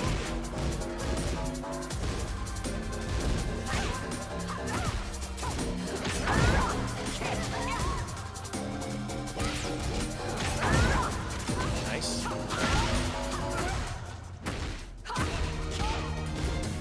Oh man. A lot of singles. Oh, jeez. Trying to fire back, but the step is there. I love that she's being a little bit safer with the sidestep openings. It's like she's doing sidestep down for 1-4, sidestep magic 4, but not a lot of sidestep hop kick this time. Shadow 20Z is on magic pixel, but the wine opener does not get used as Cuddle Core able to secure a game 1. That was extremely solid. Again, a lot of those good things we saw, those absolute bedrock fundamentals of winning in Tekken, on display yet again. She just doesn't seem to be able to get stopped right now. Shadow doesn't seem to have the oomph to do it with that character pick. Are we going to see another switch to maybe experiment with some other choices, or is it going to be Anna all the way through? I can see him sticking with the Anna all the way through, for sure.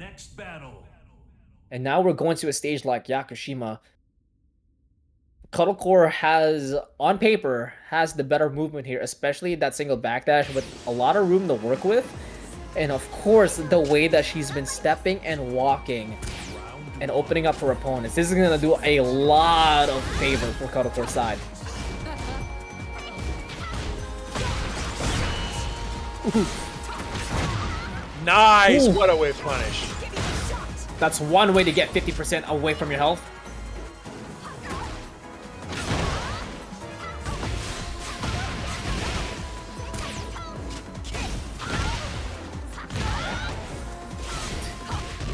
Shadow 20Z is just catching all these mids, bro.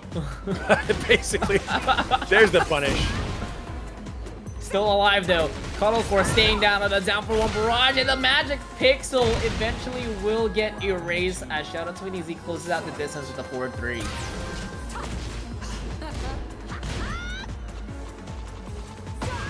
My goodness gracious, there's a lot of very respectful neutral happening. Doesn't get anything more. 16 damage only off of that. Nice punish.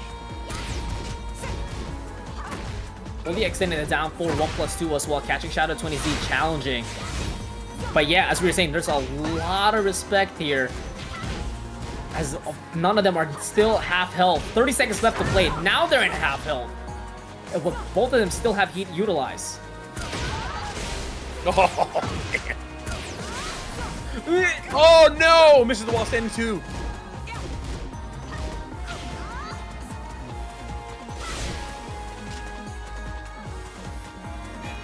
Oh my god.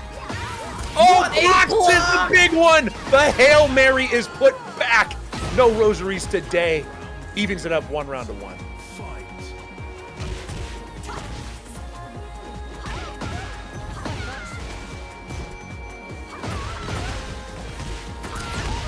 10, was that 9? 9 sidewalk hop kicks. Put it on the board. She's an absolute marksman right now, but gets caught with the counter hit while standing 3, but no follow-up for Shadow20Z. But you know what? Taking a page out of Cuddlecore's book with a sidestep down forward 2 of his own. That's going to kill with the Blonde Bomb. Shadow20Z, 2 rounds up, trying to equalize the round count here. Match count, sorry. Punishes in. Oh my goodness gracious, the duck into hop kick. She just seems to have a million of them. Doesn't get the heartbeat disabler, does get the second part of the down for 1+2, but count it up. Another sidewalk hop kick for Cuddlecore. Unfortunately, up forward 1 did not reward her with a tornado flip, so unable to finish the combo. Has a decent amount of life lead here with 30 seconds left to play. Shadow20Z trying to get some plus frames into it, but not getting any openings. Oh, that's openings. Yep, down 4-2. Finding its target right now.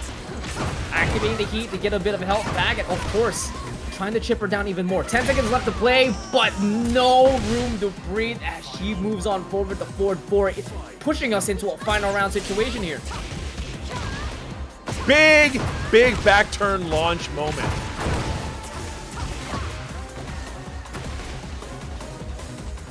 Great find there by Shadow20Z. Trying to get the momentum, but another one of those. My goodness, the boys in Vegas are having a good day today. Bet on sidestep hop kicks. Destruction stands right in front of Shadow20Z's face. He did not get a punishment, but does get a fragile on Cuddlecore. Oh my goodness gracious. Saving room for another day. We're gonna send this to a game 3, even Steven at 1 game apiece. The auto parry sending a very precarious situation back into Shadow20Z's favor. And hey, it's not quite as clear as we may have thought at the beginning of that one. 1-1.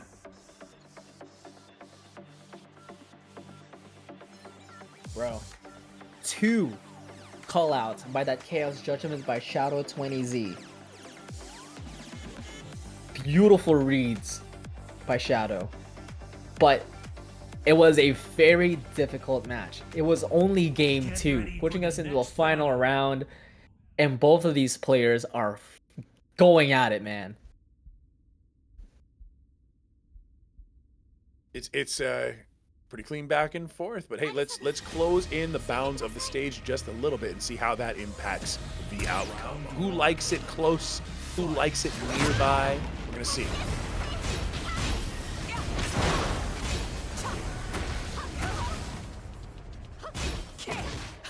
Whoa, man, what a punch. Okay, sidestep block in Shadow20Z using the homing move. Great awareness by Cuddlecore. Keeping it safe as she could, but another sidestep launcher for Janelle.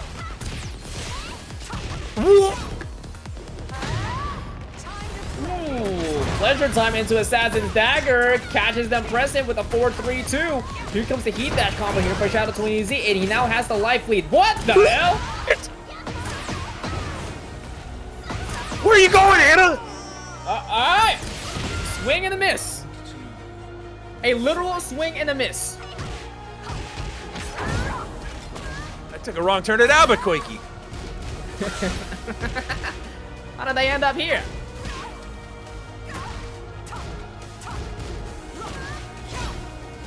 All right. Nice. Get the homing in there. Gotta do something. Gots to do something. A lot of respect. Oh what my goodness instant gracious. twitched up by Shadow20Z. What a read by the one and only. This time, that connects. The Banshee screams at that round and equalizes it.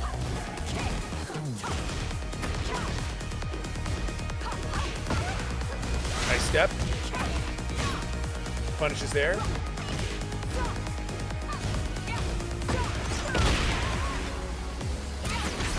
Penetrate incoming, making her fragile, and now putting himself on heat. The 3-3 into the wall standing for catches Cuddlecore and is now on Shadow 20Z's ball court. One round away to take the lead, and we got floor bursts on hand for both players.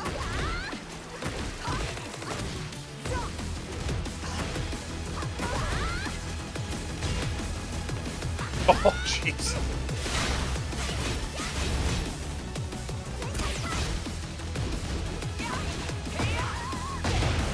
Woof. There it is, a right hand sweep finding its opening. This is gonna be huge damage here for Shadow 20Z. All the way to the wall and slam it down to get the lava. Brother, again with the KO's judgment, low as Shadow 20Z closes out game number 3 the same way he closed out game number 2. Yeah, Shadow 20Z is saying, I know we're friends, but okay, this might be the end of the journey for you tonight. I'm judging you chaotically right now. Yeah, it's I'm calling you out with these chaos judgments. So we're gonna see if Cuddlecore's got what it takes to squeeze victory from defeat, or if this is about to be the end of the road for her. We are so going to a game 5, calling it right now. Oh my god, that's not Alisa. She's Let's make it a up. change. She's bringing change up you wanna the see. Ling Xiaoyu. Let's go. Now, sidestep hop kicks are completely out of the options now, but she does have sidestep right AOP into another launcher, but this time, if anything, adds a lot more evasion into her offensive situations now. Let's see if this was a good call or an ill-advised desperate maneuver. Out in the air, able to get the first layer immediately, but there it is. AOP able to evade the down forward one option, but that's gonna pay the price if she gets caught by the full back turn string. It's getting hot.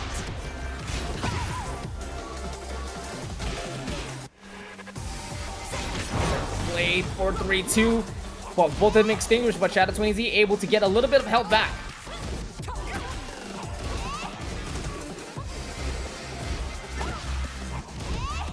Very nice, keeping the pressure applied. Excellent punish into the wall. You can go downstairs if you want to. Yep, take away the great health also. 10 seconds left to play. Goes for the Hypnotist mix. Catches Shadow 20Z, ducking. Nice Not punish. that time. Ain't catching Cuddlecore ducking with the wall standing 2 mix-ups. Cuddlecore able to get the first round up on the board.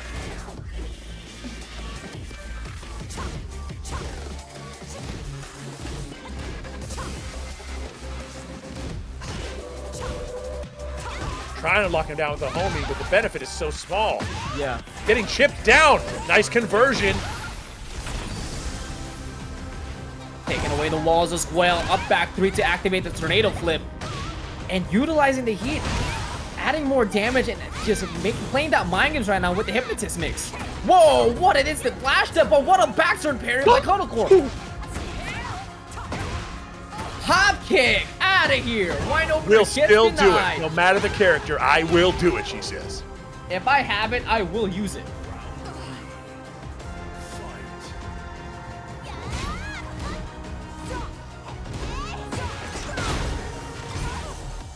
Oh, man, immediately gets gets right out of taken the bump. away. Yeah, that back one. Great wall left. Adding a little bit of an offensive situation. Taking away the purple debuff. Sidestep right AOP. Unable to get the Oh my water follow-up.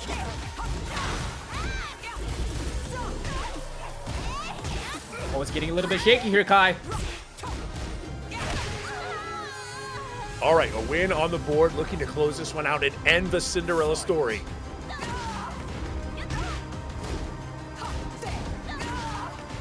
Nice block. 3-3, keeping it simple to 4, and now catches Shadow 20Z ducking out of the Hypnotist, and now she got herself engaged with heat. It's getting hot. But look at all these lows that Stack Shadow it up. 20Z's dipping out. Stack He it does up. not care, but Cuddlecore finding the timing to challenge and able to get the heat dash out of it. Shadow 20Z trying to retaliate back with a 3-2, and nicely done to put on the brakes to deny the hop kick. Cuddlecore trying to steal the turn back, trying to force us to game 5. But Shadow 20Z still not falling down. We got 20 seconds left to play. We got one counter hit, one launch for Shadow 20Z to push into a final round, but it's not gonna happen as Cuddlecore able to catch Shadow 20Z press in and forces us to a game 5. You called it. You saw into the future, and you saw that a game 5 would be necessary to determine a winner here. And it looks like Shadow is going to be given one more opportunity to make an adjustment. Will it be a character? Will it be hoping for a stage? Will it be a way of thinking about life itself? We'll see. Is it Zafina? Will he force a switch? Will he try to change the tempo here? Not kind of deal with Anna's defensiveness now, but maybe possibly playing a little bit of keep out more with Zafina, especially with the back 1+2 and Tarantula stance, playing a little bit of a fire with fire. You have an evasive option, I have an evasive option. Shadow 20Z has a lot in his plate. We're going to get into it right now. It's all coming down to the wire. Nowhere left to go. Let's go to the Seaside Resort, and Zafina is here to show what a mature woman does in a battle to the death.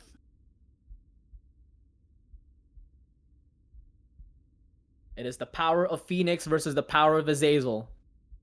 Which one shall be the victor? Round 1. Fight. Great start here for That's a hell of a way Cuddlecore. to start. Yeah, bringing in the heat and bringing in the sword with the slash kick. Able to convert it to full combo, but the up back 3 drops. Just missing a little bit of range. What a That mid was sidestep. completely avoided by a beautiful step. Cuddlecore has officially taken the lead in this set. We got 2 more.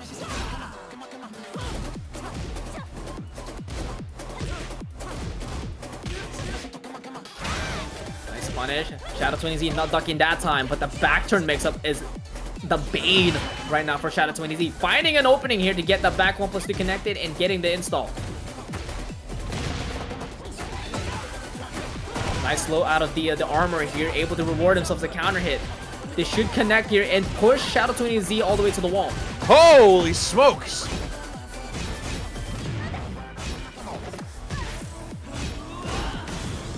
Down 1 into the heat dash. Nice instant break here by Cuddlecore.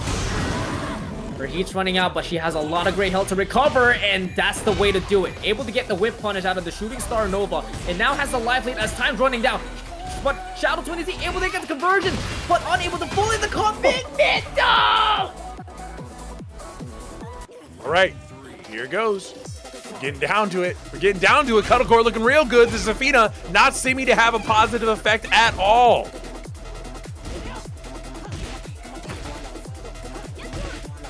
A tough mountain to climb for Shadow 20Z. He needs 3 rounds in a row to move on to grand finals. But Cuddlecore, being the wall that she is doing a great job. But Shadow 20Z quickly breaking her down in this round. Still alive though, but goes for the low, and Shadow 20Z extends gameplay. All right, what are you gonna do? What are you gonna do? Nice, lows of her own. Conversion there, puts it into stance, but Shadow 20Z's the offense isn't stopping now. Cuddlecore's already on rage as Shadow. A couple great health to put this into a perfect. 40 seconds left to play. None of them have used heat yet, but the back 1+2 will put Shadow 20Z into a final round in game 5. Who is moving on to grand finals here? Nice, catches him. The low. Again with the back 1+2. I'll do it again! I'll do it again! It'll work eventually. And the counter hit spells disaster! And just like that, Shadow 20Z completely turned the tides around with the Zafina. Down 2 rounds to none and immediately activates Shadow time. He goes for the Anna Williams. Grand finals for TNS number 70 is starting now. Let's get right to it. And you know what? I honestly think this man is locked in right now. He understands the power of the 3 masks, right? It was, by the way, one of my favorite Great American novels, and I think he must have read it too, so. Okay, power of the 3 masks in full display, slammer jamming him into the ground.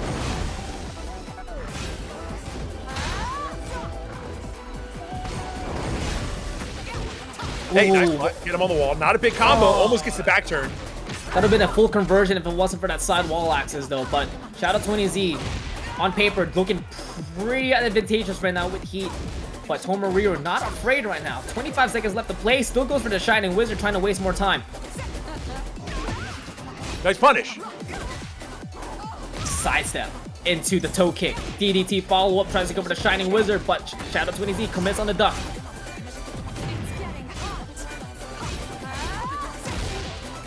Oh! And that is all she wrote on round 1.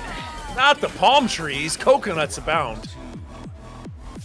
TikTok. You know, one drops into your head and you blink with one of them. The back throw! Single leg Boston Crab, but tries to go for the second one, but Shadow 20Z That was okay. immediately All gets right. up. Untethered greed. Don't go. You need to play cool, baby. Especially that got taken away, too. And that's very ballsy of him. Nice blocking to punish.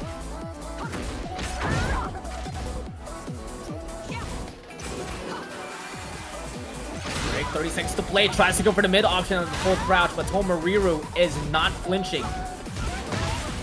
What a duck and punish there that time, though. 20 seconds left to play. Here comes the 4 for neutral to gut punch. Putting Shadow 20Z on Magic Pixel, but he immediately gets erased by the down forward 1. Two quick rounds here for Tomoriru. Looking really, really solid.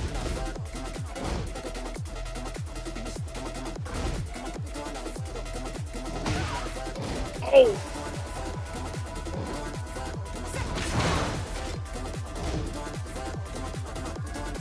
Yo, Lucas W with the sub? Lucas? Subs? Lucas? The W? 19 months? Hey, shout out to Spirit Colony. Bro, I love you, Lucas. Hope you're having a great night. Hope you're enjoying TNS, bro. Lucas is the man.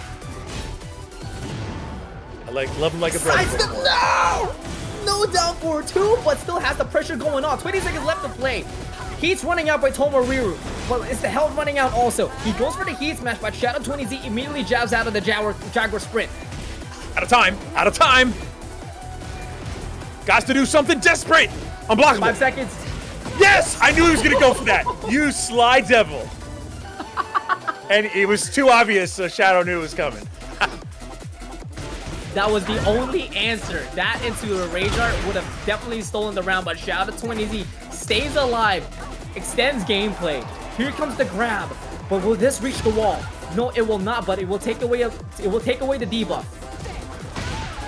Late on the punish, but Tomoriru was on time. Right hand sweeps gets denied, but the full gut punch gets fully connected. I'm over there. That's my back. No, please, chill. He definitely chilled, but hold on. How much longer can he chill? 25 seconds left to play. Hold on. Yeah, I knew you were going to spend it. That's why I spent it. I'm inside your head.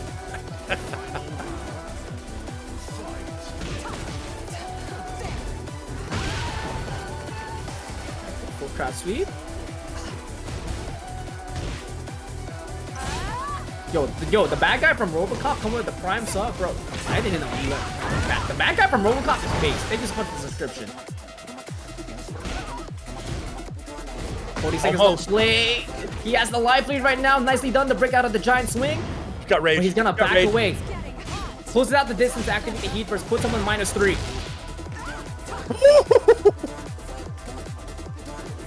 It's dangerous. It's danger time. Nicely done to break. And nice patience to have Tomoriru spin the heat smash. 15. Nice immediate break and immediate fun of that counter hit by the Assassin's Dagger. And Shadow 20Z secures game 1. Ever so close. Yeah. Very, very fine margins on that one. Tomoriru goes for a bit of a dangerous situation there, gets counter hit to finish it off, and we're going to see if they can seize back the momentum, or if perhaps Shadow 20Z has got a plan of action that's going to actually take him to a reset.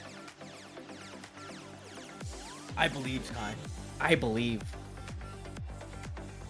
There, Shadow Nation out there, wanting to believe, huffing the hopium, wanting good things to happen, but Tomoriru has options. Hey, congrats to Zan Snatcher, our redemption bracket winner. Big ups to you for coming back, staying strong. Round one. Fight. Tries to go for another Assassin's Dagger, but actually gets traded up with a 4-4 neutral too. Surprising not rewarding Tomoriru with a counter hit. But does land a clean hit for Shadow 20Z with that keep out down forward 2. This is going to spell the wall for him. Boom. First wall broken, but of course add a little bit of fragile into it. Ducky. Full crouch mix in full effect, and Tomoriru looking in trouble in the first round as Shadow 20Z manipulates him with the 50-50 mix-ups. Yes, we're getting really violent.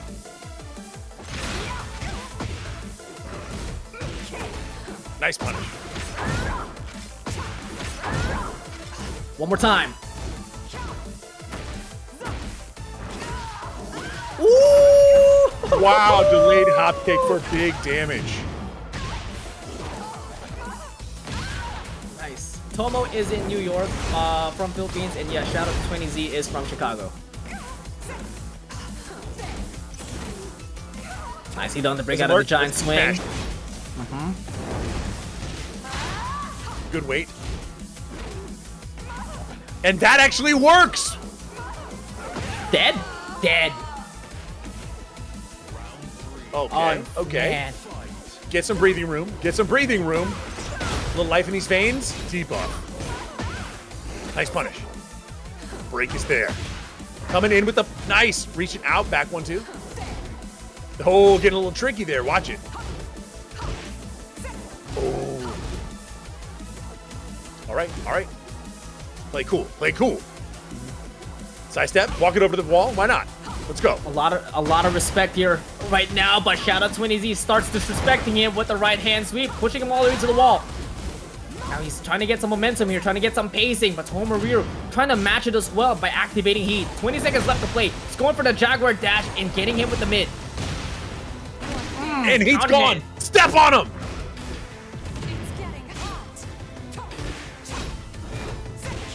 Punish that. Let's go. 5 seconds in. Shadow 20Z pushes him away, but Tomoriru able to get a down forward 2-1 connection. Do But something no crazy. confirmed.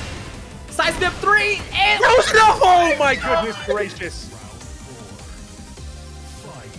Can't stay down. She'll step on you. Shadow time right here in Grand Finals.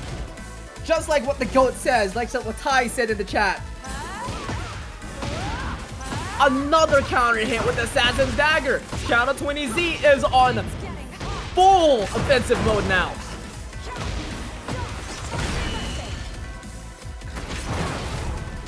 Very 4-3, nice. Put him 2 through the again. wall. this is going to be a full-on combo. Tornado flip and the sidewall axe is going to make him drop, but the wine opener. We're having a great time here at Grand Finals as Shadow 20Z continues to party with another bottle of wine. 2 games up to none. And it's getting faster and faster each time. Shadow seems to have Tomo's number right now. This is getting loose and wild and wet. Shadow just seems to know what to do at all times. Tomoriru cannot figure it out. What do you even do in this situation? Do you switch character? It's not working out. The Jin was not working against the Ana before. Have you been figured out? Do you give up? Do you surrender? Do you seek truces just to save the women and children? Or do you fight on to your last bitter Get ready breath? for the next battle. Claudio? It is. Against Shadow?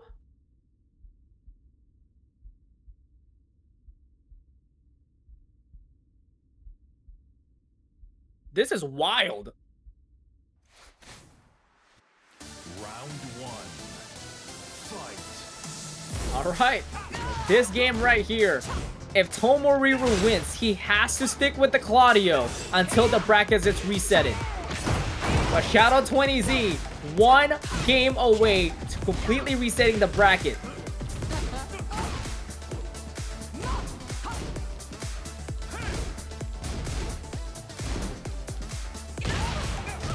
4-4-4. Able Nice. to get the counter hit and able to reward himself with a guaranteed starburst. But he immediately uses the starburst uppercut, but it doesn't even matter.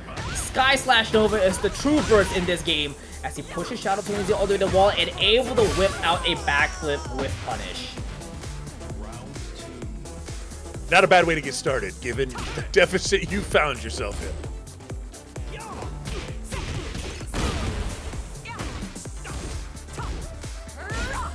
I love that he used the penetrator instead of the launcher because it's a little bit of outside the axis, so he doesn't know that it was fully guaranteed. Yeah. Okay. Okay, what are we doing? Okay. Let's get a little low action. First clean hit. Nice. Ooh. Hold his hand. Nice down forward one into the neutral jump mix up. Shadow 20Z adding a lot of layers in his offense now. Step into punish. Yeah.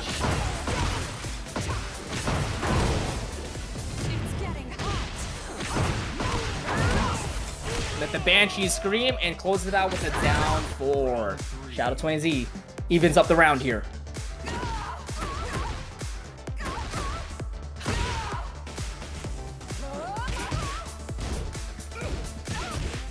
I am impressed with Tomoriru's ability to switch characters regardless. Yeah, this is more fundamentally sound than I think one might have suspected from the Desperation Pit.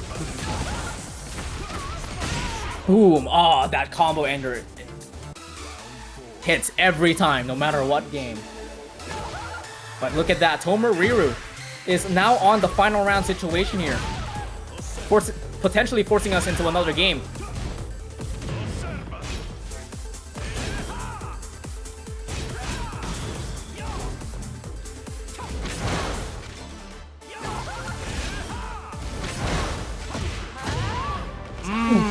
Pressy. Lots of life coming back.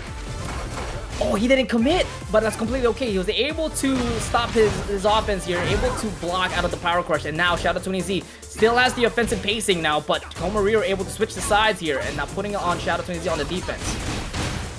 Following through, shoot, shoot, shoot. But just like that, immediately on the offense now for Shadow 20Z. Tomoriru on rage and a little bit of health left. 10 seconds left to play. Oh! Risky. Back for 3 into the challenge. 1 down 3 and step on it with the silhouette heel. It is survival point versus reset point. And Tomoriru is going to start it off here with an opening of the Sky Slash Nova. Italian Pistons for the wall carry, and here comes the ender. He still has Starburst in hand, and he's going to utilize the side step forward just to get a little bit of chip damage.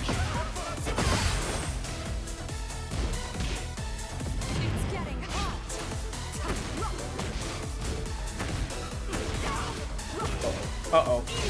Shadow Taming effect. Uses the Aphrodite scorn with the heat dash to get a little bit of health back. Catches him with the mix. Starburst gone for Tomoriru. With a 4-4 neutral. 4-4-2. Comes into play right hand. and catches Shadow 20Z straight to the head.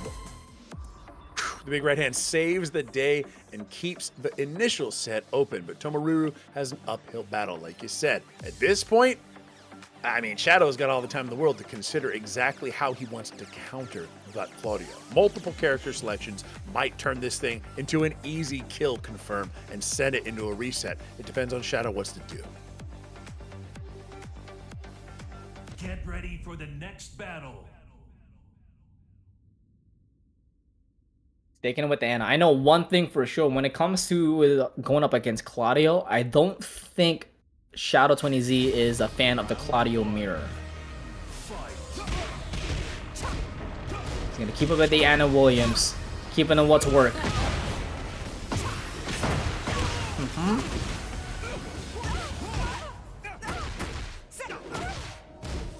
Oh, sneaks under.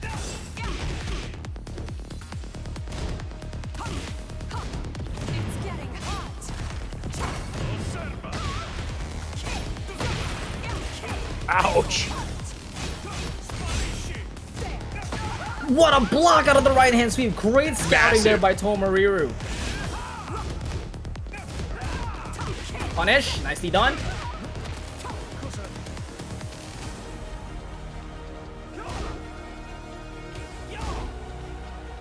realize here, Shadow 20Z is putting a little bit of breaks here in his offense. 10 seconds left. The second hand of the backhand connects. Puts Shadow 20Z in enough plus frames to be in an advantageous position with a down forward 1. But the runs right keeps on into it. going, man, with this Assassin's Dagger piercing through the heart of Tomoriru.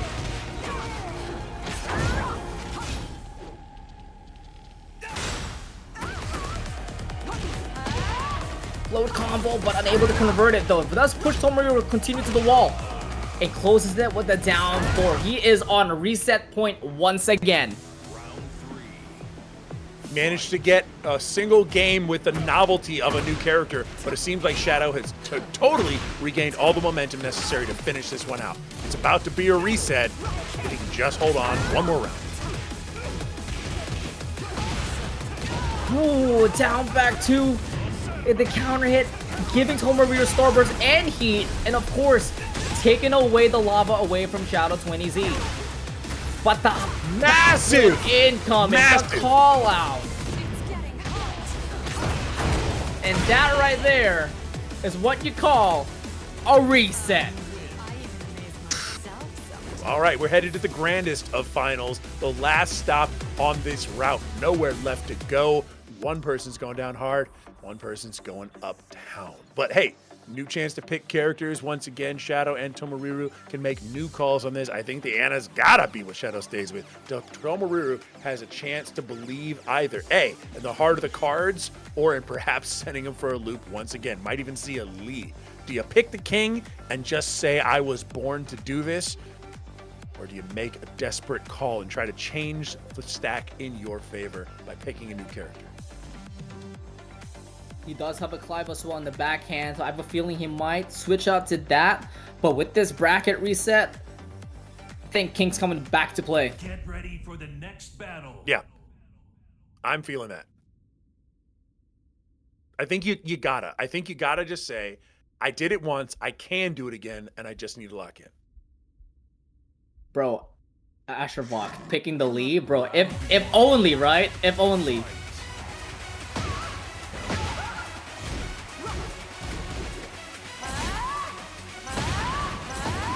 Brother! QCF1s have just been lighting Tomoriru up.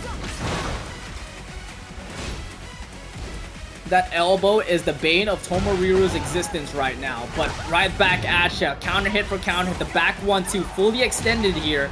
And a lot of damage handing out by Tomoriru. Instant Jaguar dash into the low and then trying to get her into full for neutral 2.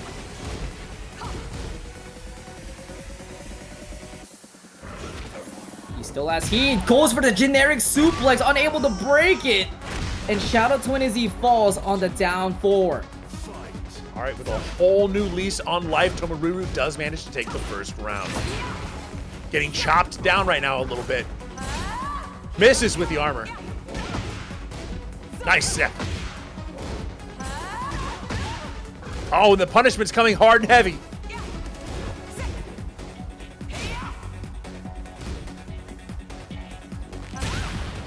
Oh, he found the timing, Kai. Big time in it.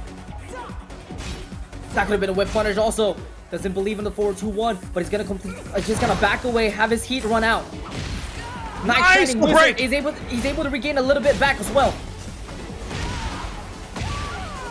And a down. And that's round 2. Hey, there's a long way to go left on this before we finish it out. The momentum now could change in an instant. Right now, it's on Tomoriru's side. Trying to get that adrenaline right back into his bloodstream. That's a 12th frame punish there for Shadow 20Z. Nicely done to break out of the Shining Wizard as well.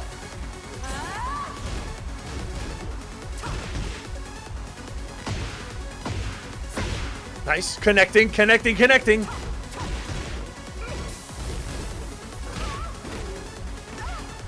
Okay, break out of the Giant soon as well.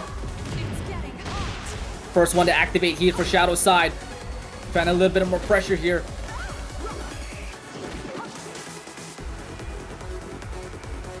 $15 seconds left for neutral 2 connects into the side. That's the round. He's scored. Shadow 20Z may have robbed Tomoriru. Back away. It is gonna back away. Yep. don't have to do anything. Shout out to Z staying alive here on game 1. Nice punish. 2-1 for in there. Blue spark, but it gets broken. Let me get in. Just can't string anything together right now. Now you can see Tomoriru is trying to play the defensive game with the counter hit push, but Shadow 20Z also trying to time that.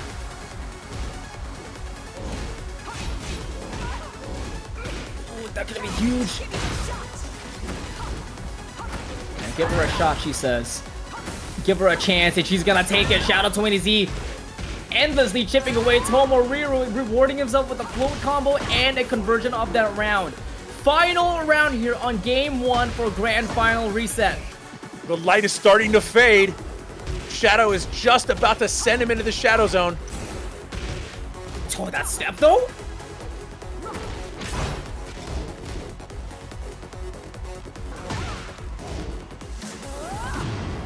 A lot of discipline and respect by both of them. Couple jabs just to interrupt, but the wide opener. Oh, been stepped on. Stopping Tomoriru's tracks, but stopping the offense with Tomoriru's hot knee. Shadow 20Z is going to be in trouble as Tomoriru slams him down next to the wall. Oh Again! my goodness gracious. Securing game 1 with 2 back-to-back hope knees. Count your prayers up here, folks. Snarl Gang staying alive here on game 1. Uphill battle there for Shadow 20Z. Because they're apparently getting answered any which way. That was quite the finish there. Oh man, 1 win up on the board, but we found ourselves in a similar situation before, and things have gone horribly awry for Tomoriru. So we're gonna see if they can hold on to this. For the next battle. Anna is still the pick. And again, I agree with that. I think of all the choices you can make right now, Anna is definitely the one with the highest consistency and the one making Tomoriru have to play on the back foot for most of those rounds. Sometimes, yeah, you get a good hop kick in there, but not every time. So hey, you gotta be able to play him down.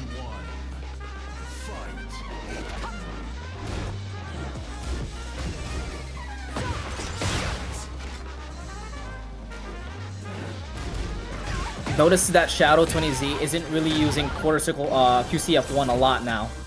A little more tentative about that for sure. Yeah. Nice block into combo. It's getting hot. Banshee Scream up for 3 completely whips out as Tomoriru able to roll to the right and able to get an opening with the giant swing. A lot of damage here, putting Shadow 20Z on rage and now pushing him all the way to the corners of corners.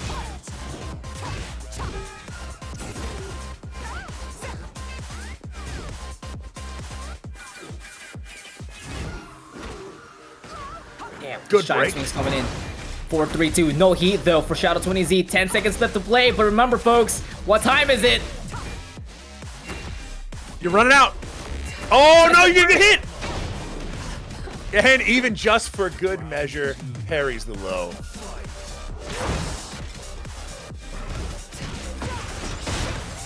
Snarl Gang's elbow. Shadow 20Z did not like that.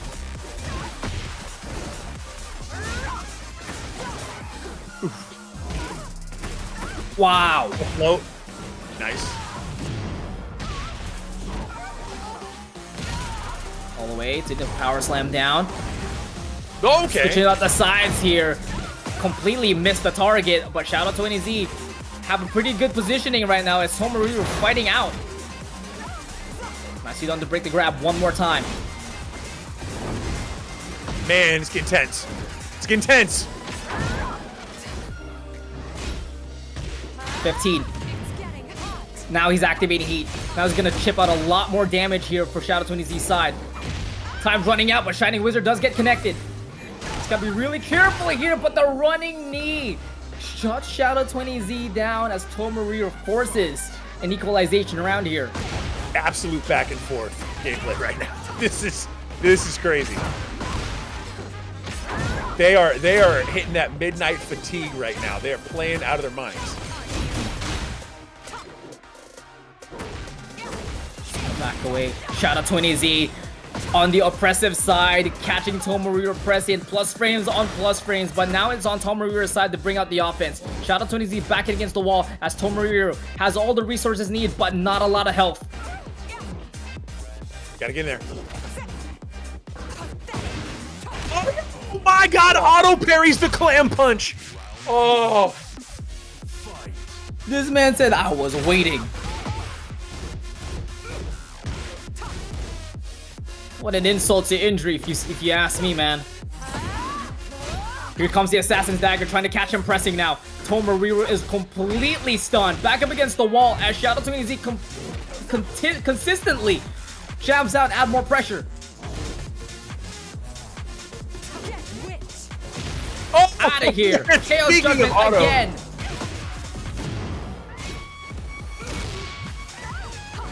Even with counter hit, we're breaking those. Not that one, though. Please, man.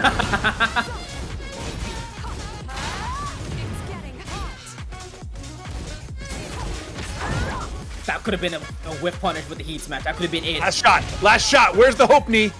10 seconds. Oh, catches the dunk and put it in the down throw. The low parry. Are you kidding me? Parry! The parry and gay parry. Sounds like it, bro. You've been very Bro, You win. Let's take it. there's no way that Shadow is human, man.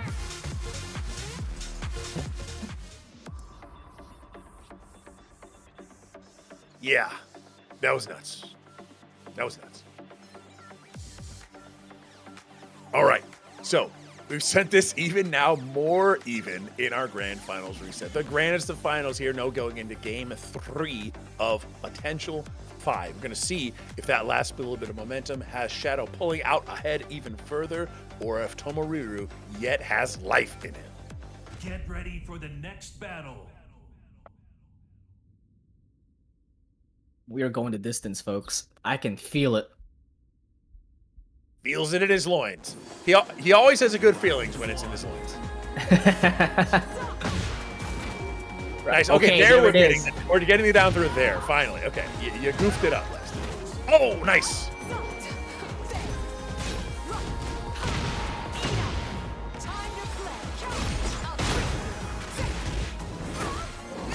Hop knee. There it is, the patented Tomoriru hop knee.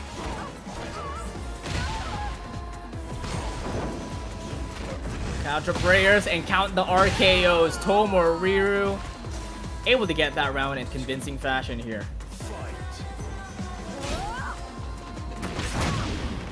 Woo! Round start for 3-2 for Shadow 20Z, putting himself in a good advantageous position with the heat. Ooh, ooh. Where you going? Lock it in. Get tight, get tight. Nice. Oh, beautiful. Oh, boy. Nice.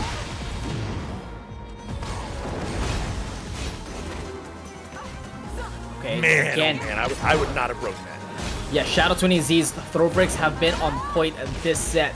Challenges the Jaguar Dash. This time, down for the 1-2, catches him in the air, but unable to convert it into a float combo. It is now getting scrambly here, but Shadow 20Z able to get a restart on another float combo, and this time he commits and converts.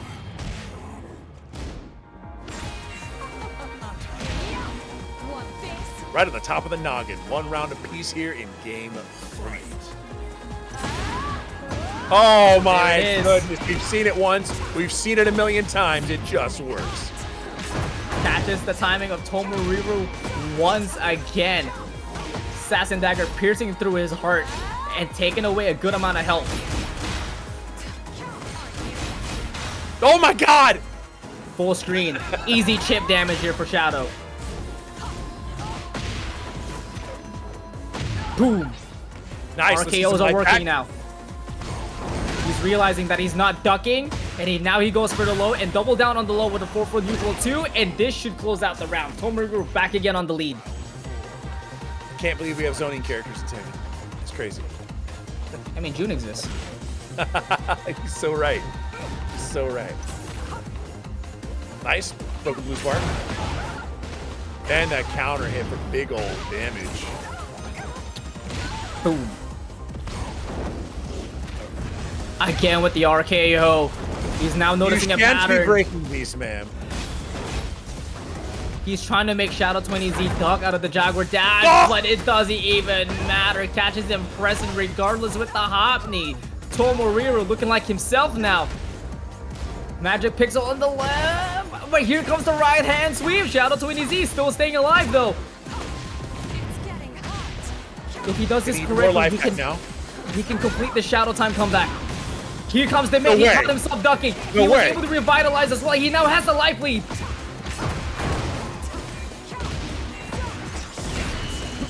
And that is the round. Can't do anything with that. Time is up. A lot of timeouts happening today. This is some calm, considerate neutral. The time scam is happening right now. Shadow20 doesn't want to go for the kill. He just want to let the time run out. And we are in a final round situation. Wine opener gets blocked and gets punished while sitting 2-2. But Tomoriru again gets his timing caught with the assassin's dagger. Here comes the mix-up now by Shadow20. Where you going? Tomoriru gets caught ducking once again by the full crouch 50-50 mix-up. And this is right here is going to be the wall, and let the Banshee scream by Shadow20Z. Uh-oh, he's still staying alive here. Magic Pixel, but the down jab will seal the deal.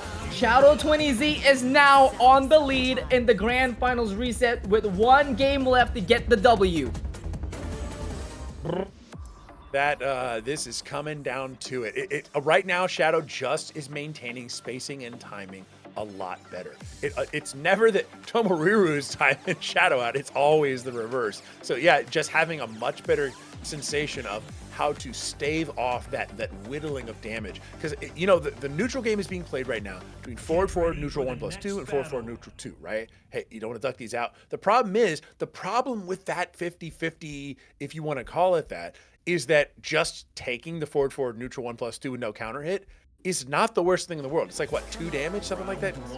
It's nothing. You have to be counter hit for that to mean anything. So it's starting to reduce the lethality of that mix-up to where basically Shadow's just not afraid of it anymore.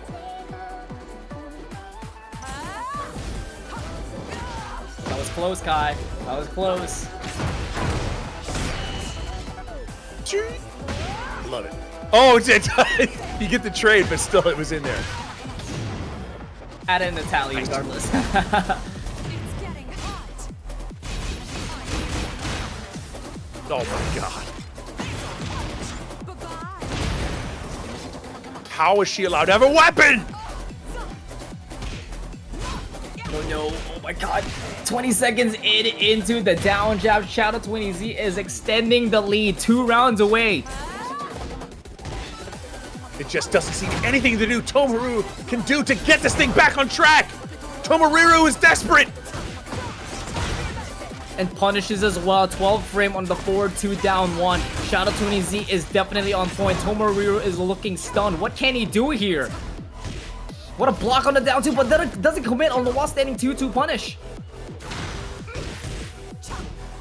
It's coming apart. It's coming apart. The ship's breaking up on re-entry. Abandon all ships, possibly. The ship is sinking as Shadow20Z is rising up to the top once again as he needs 1 round to get the tournament W. He decides to duck that time out of the Jaguar dash, but no punish. Crew to your evacuation pods. This thing is going up in flames.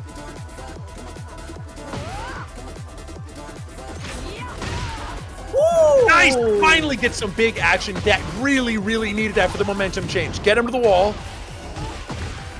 Big whip punish there by Tomoriru, adding a little bit of momentum in the side. But Shadow20Z gonna try to quickly shut him down here. Punish that with the back 1-2, and then you get top pressed, and now Shadow20Z is now on the upper hand with heat. The break is in. Where we going? Where we going? Oh, ducks right under the throw. Holy smokes. Oh, he gets the heat dash connection as well with 5 seconds left to play. Doesn't even matter. Shadow20Z. This could spell out. No, 1 second. Tomoriru, he could be able to scam this away, but not a second. What in the world? with the last minute interaction. Shadow 20Z once again steals the round with a down 4. But to add salt into the wound, he steals the tournament, and just like that, Liquid Zone Shadow 20Z is your Tekken Never Sleeps number 70 champion.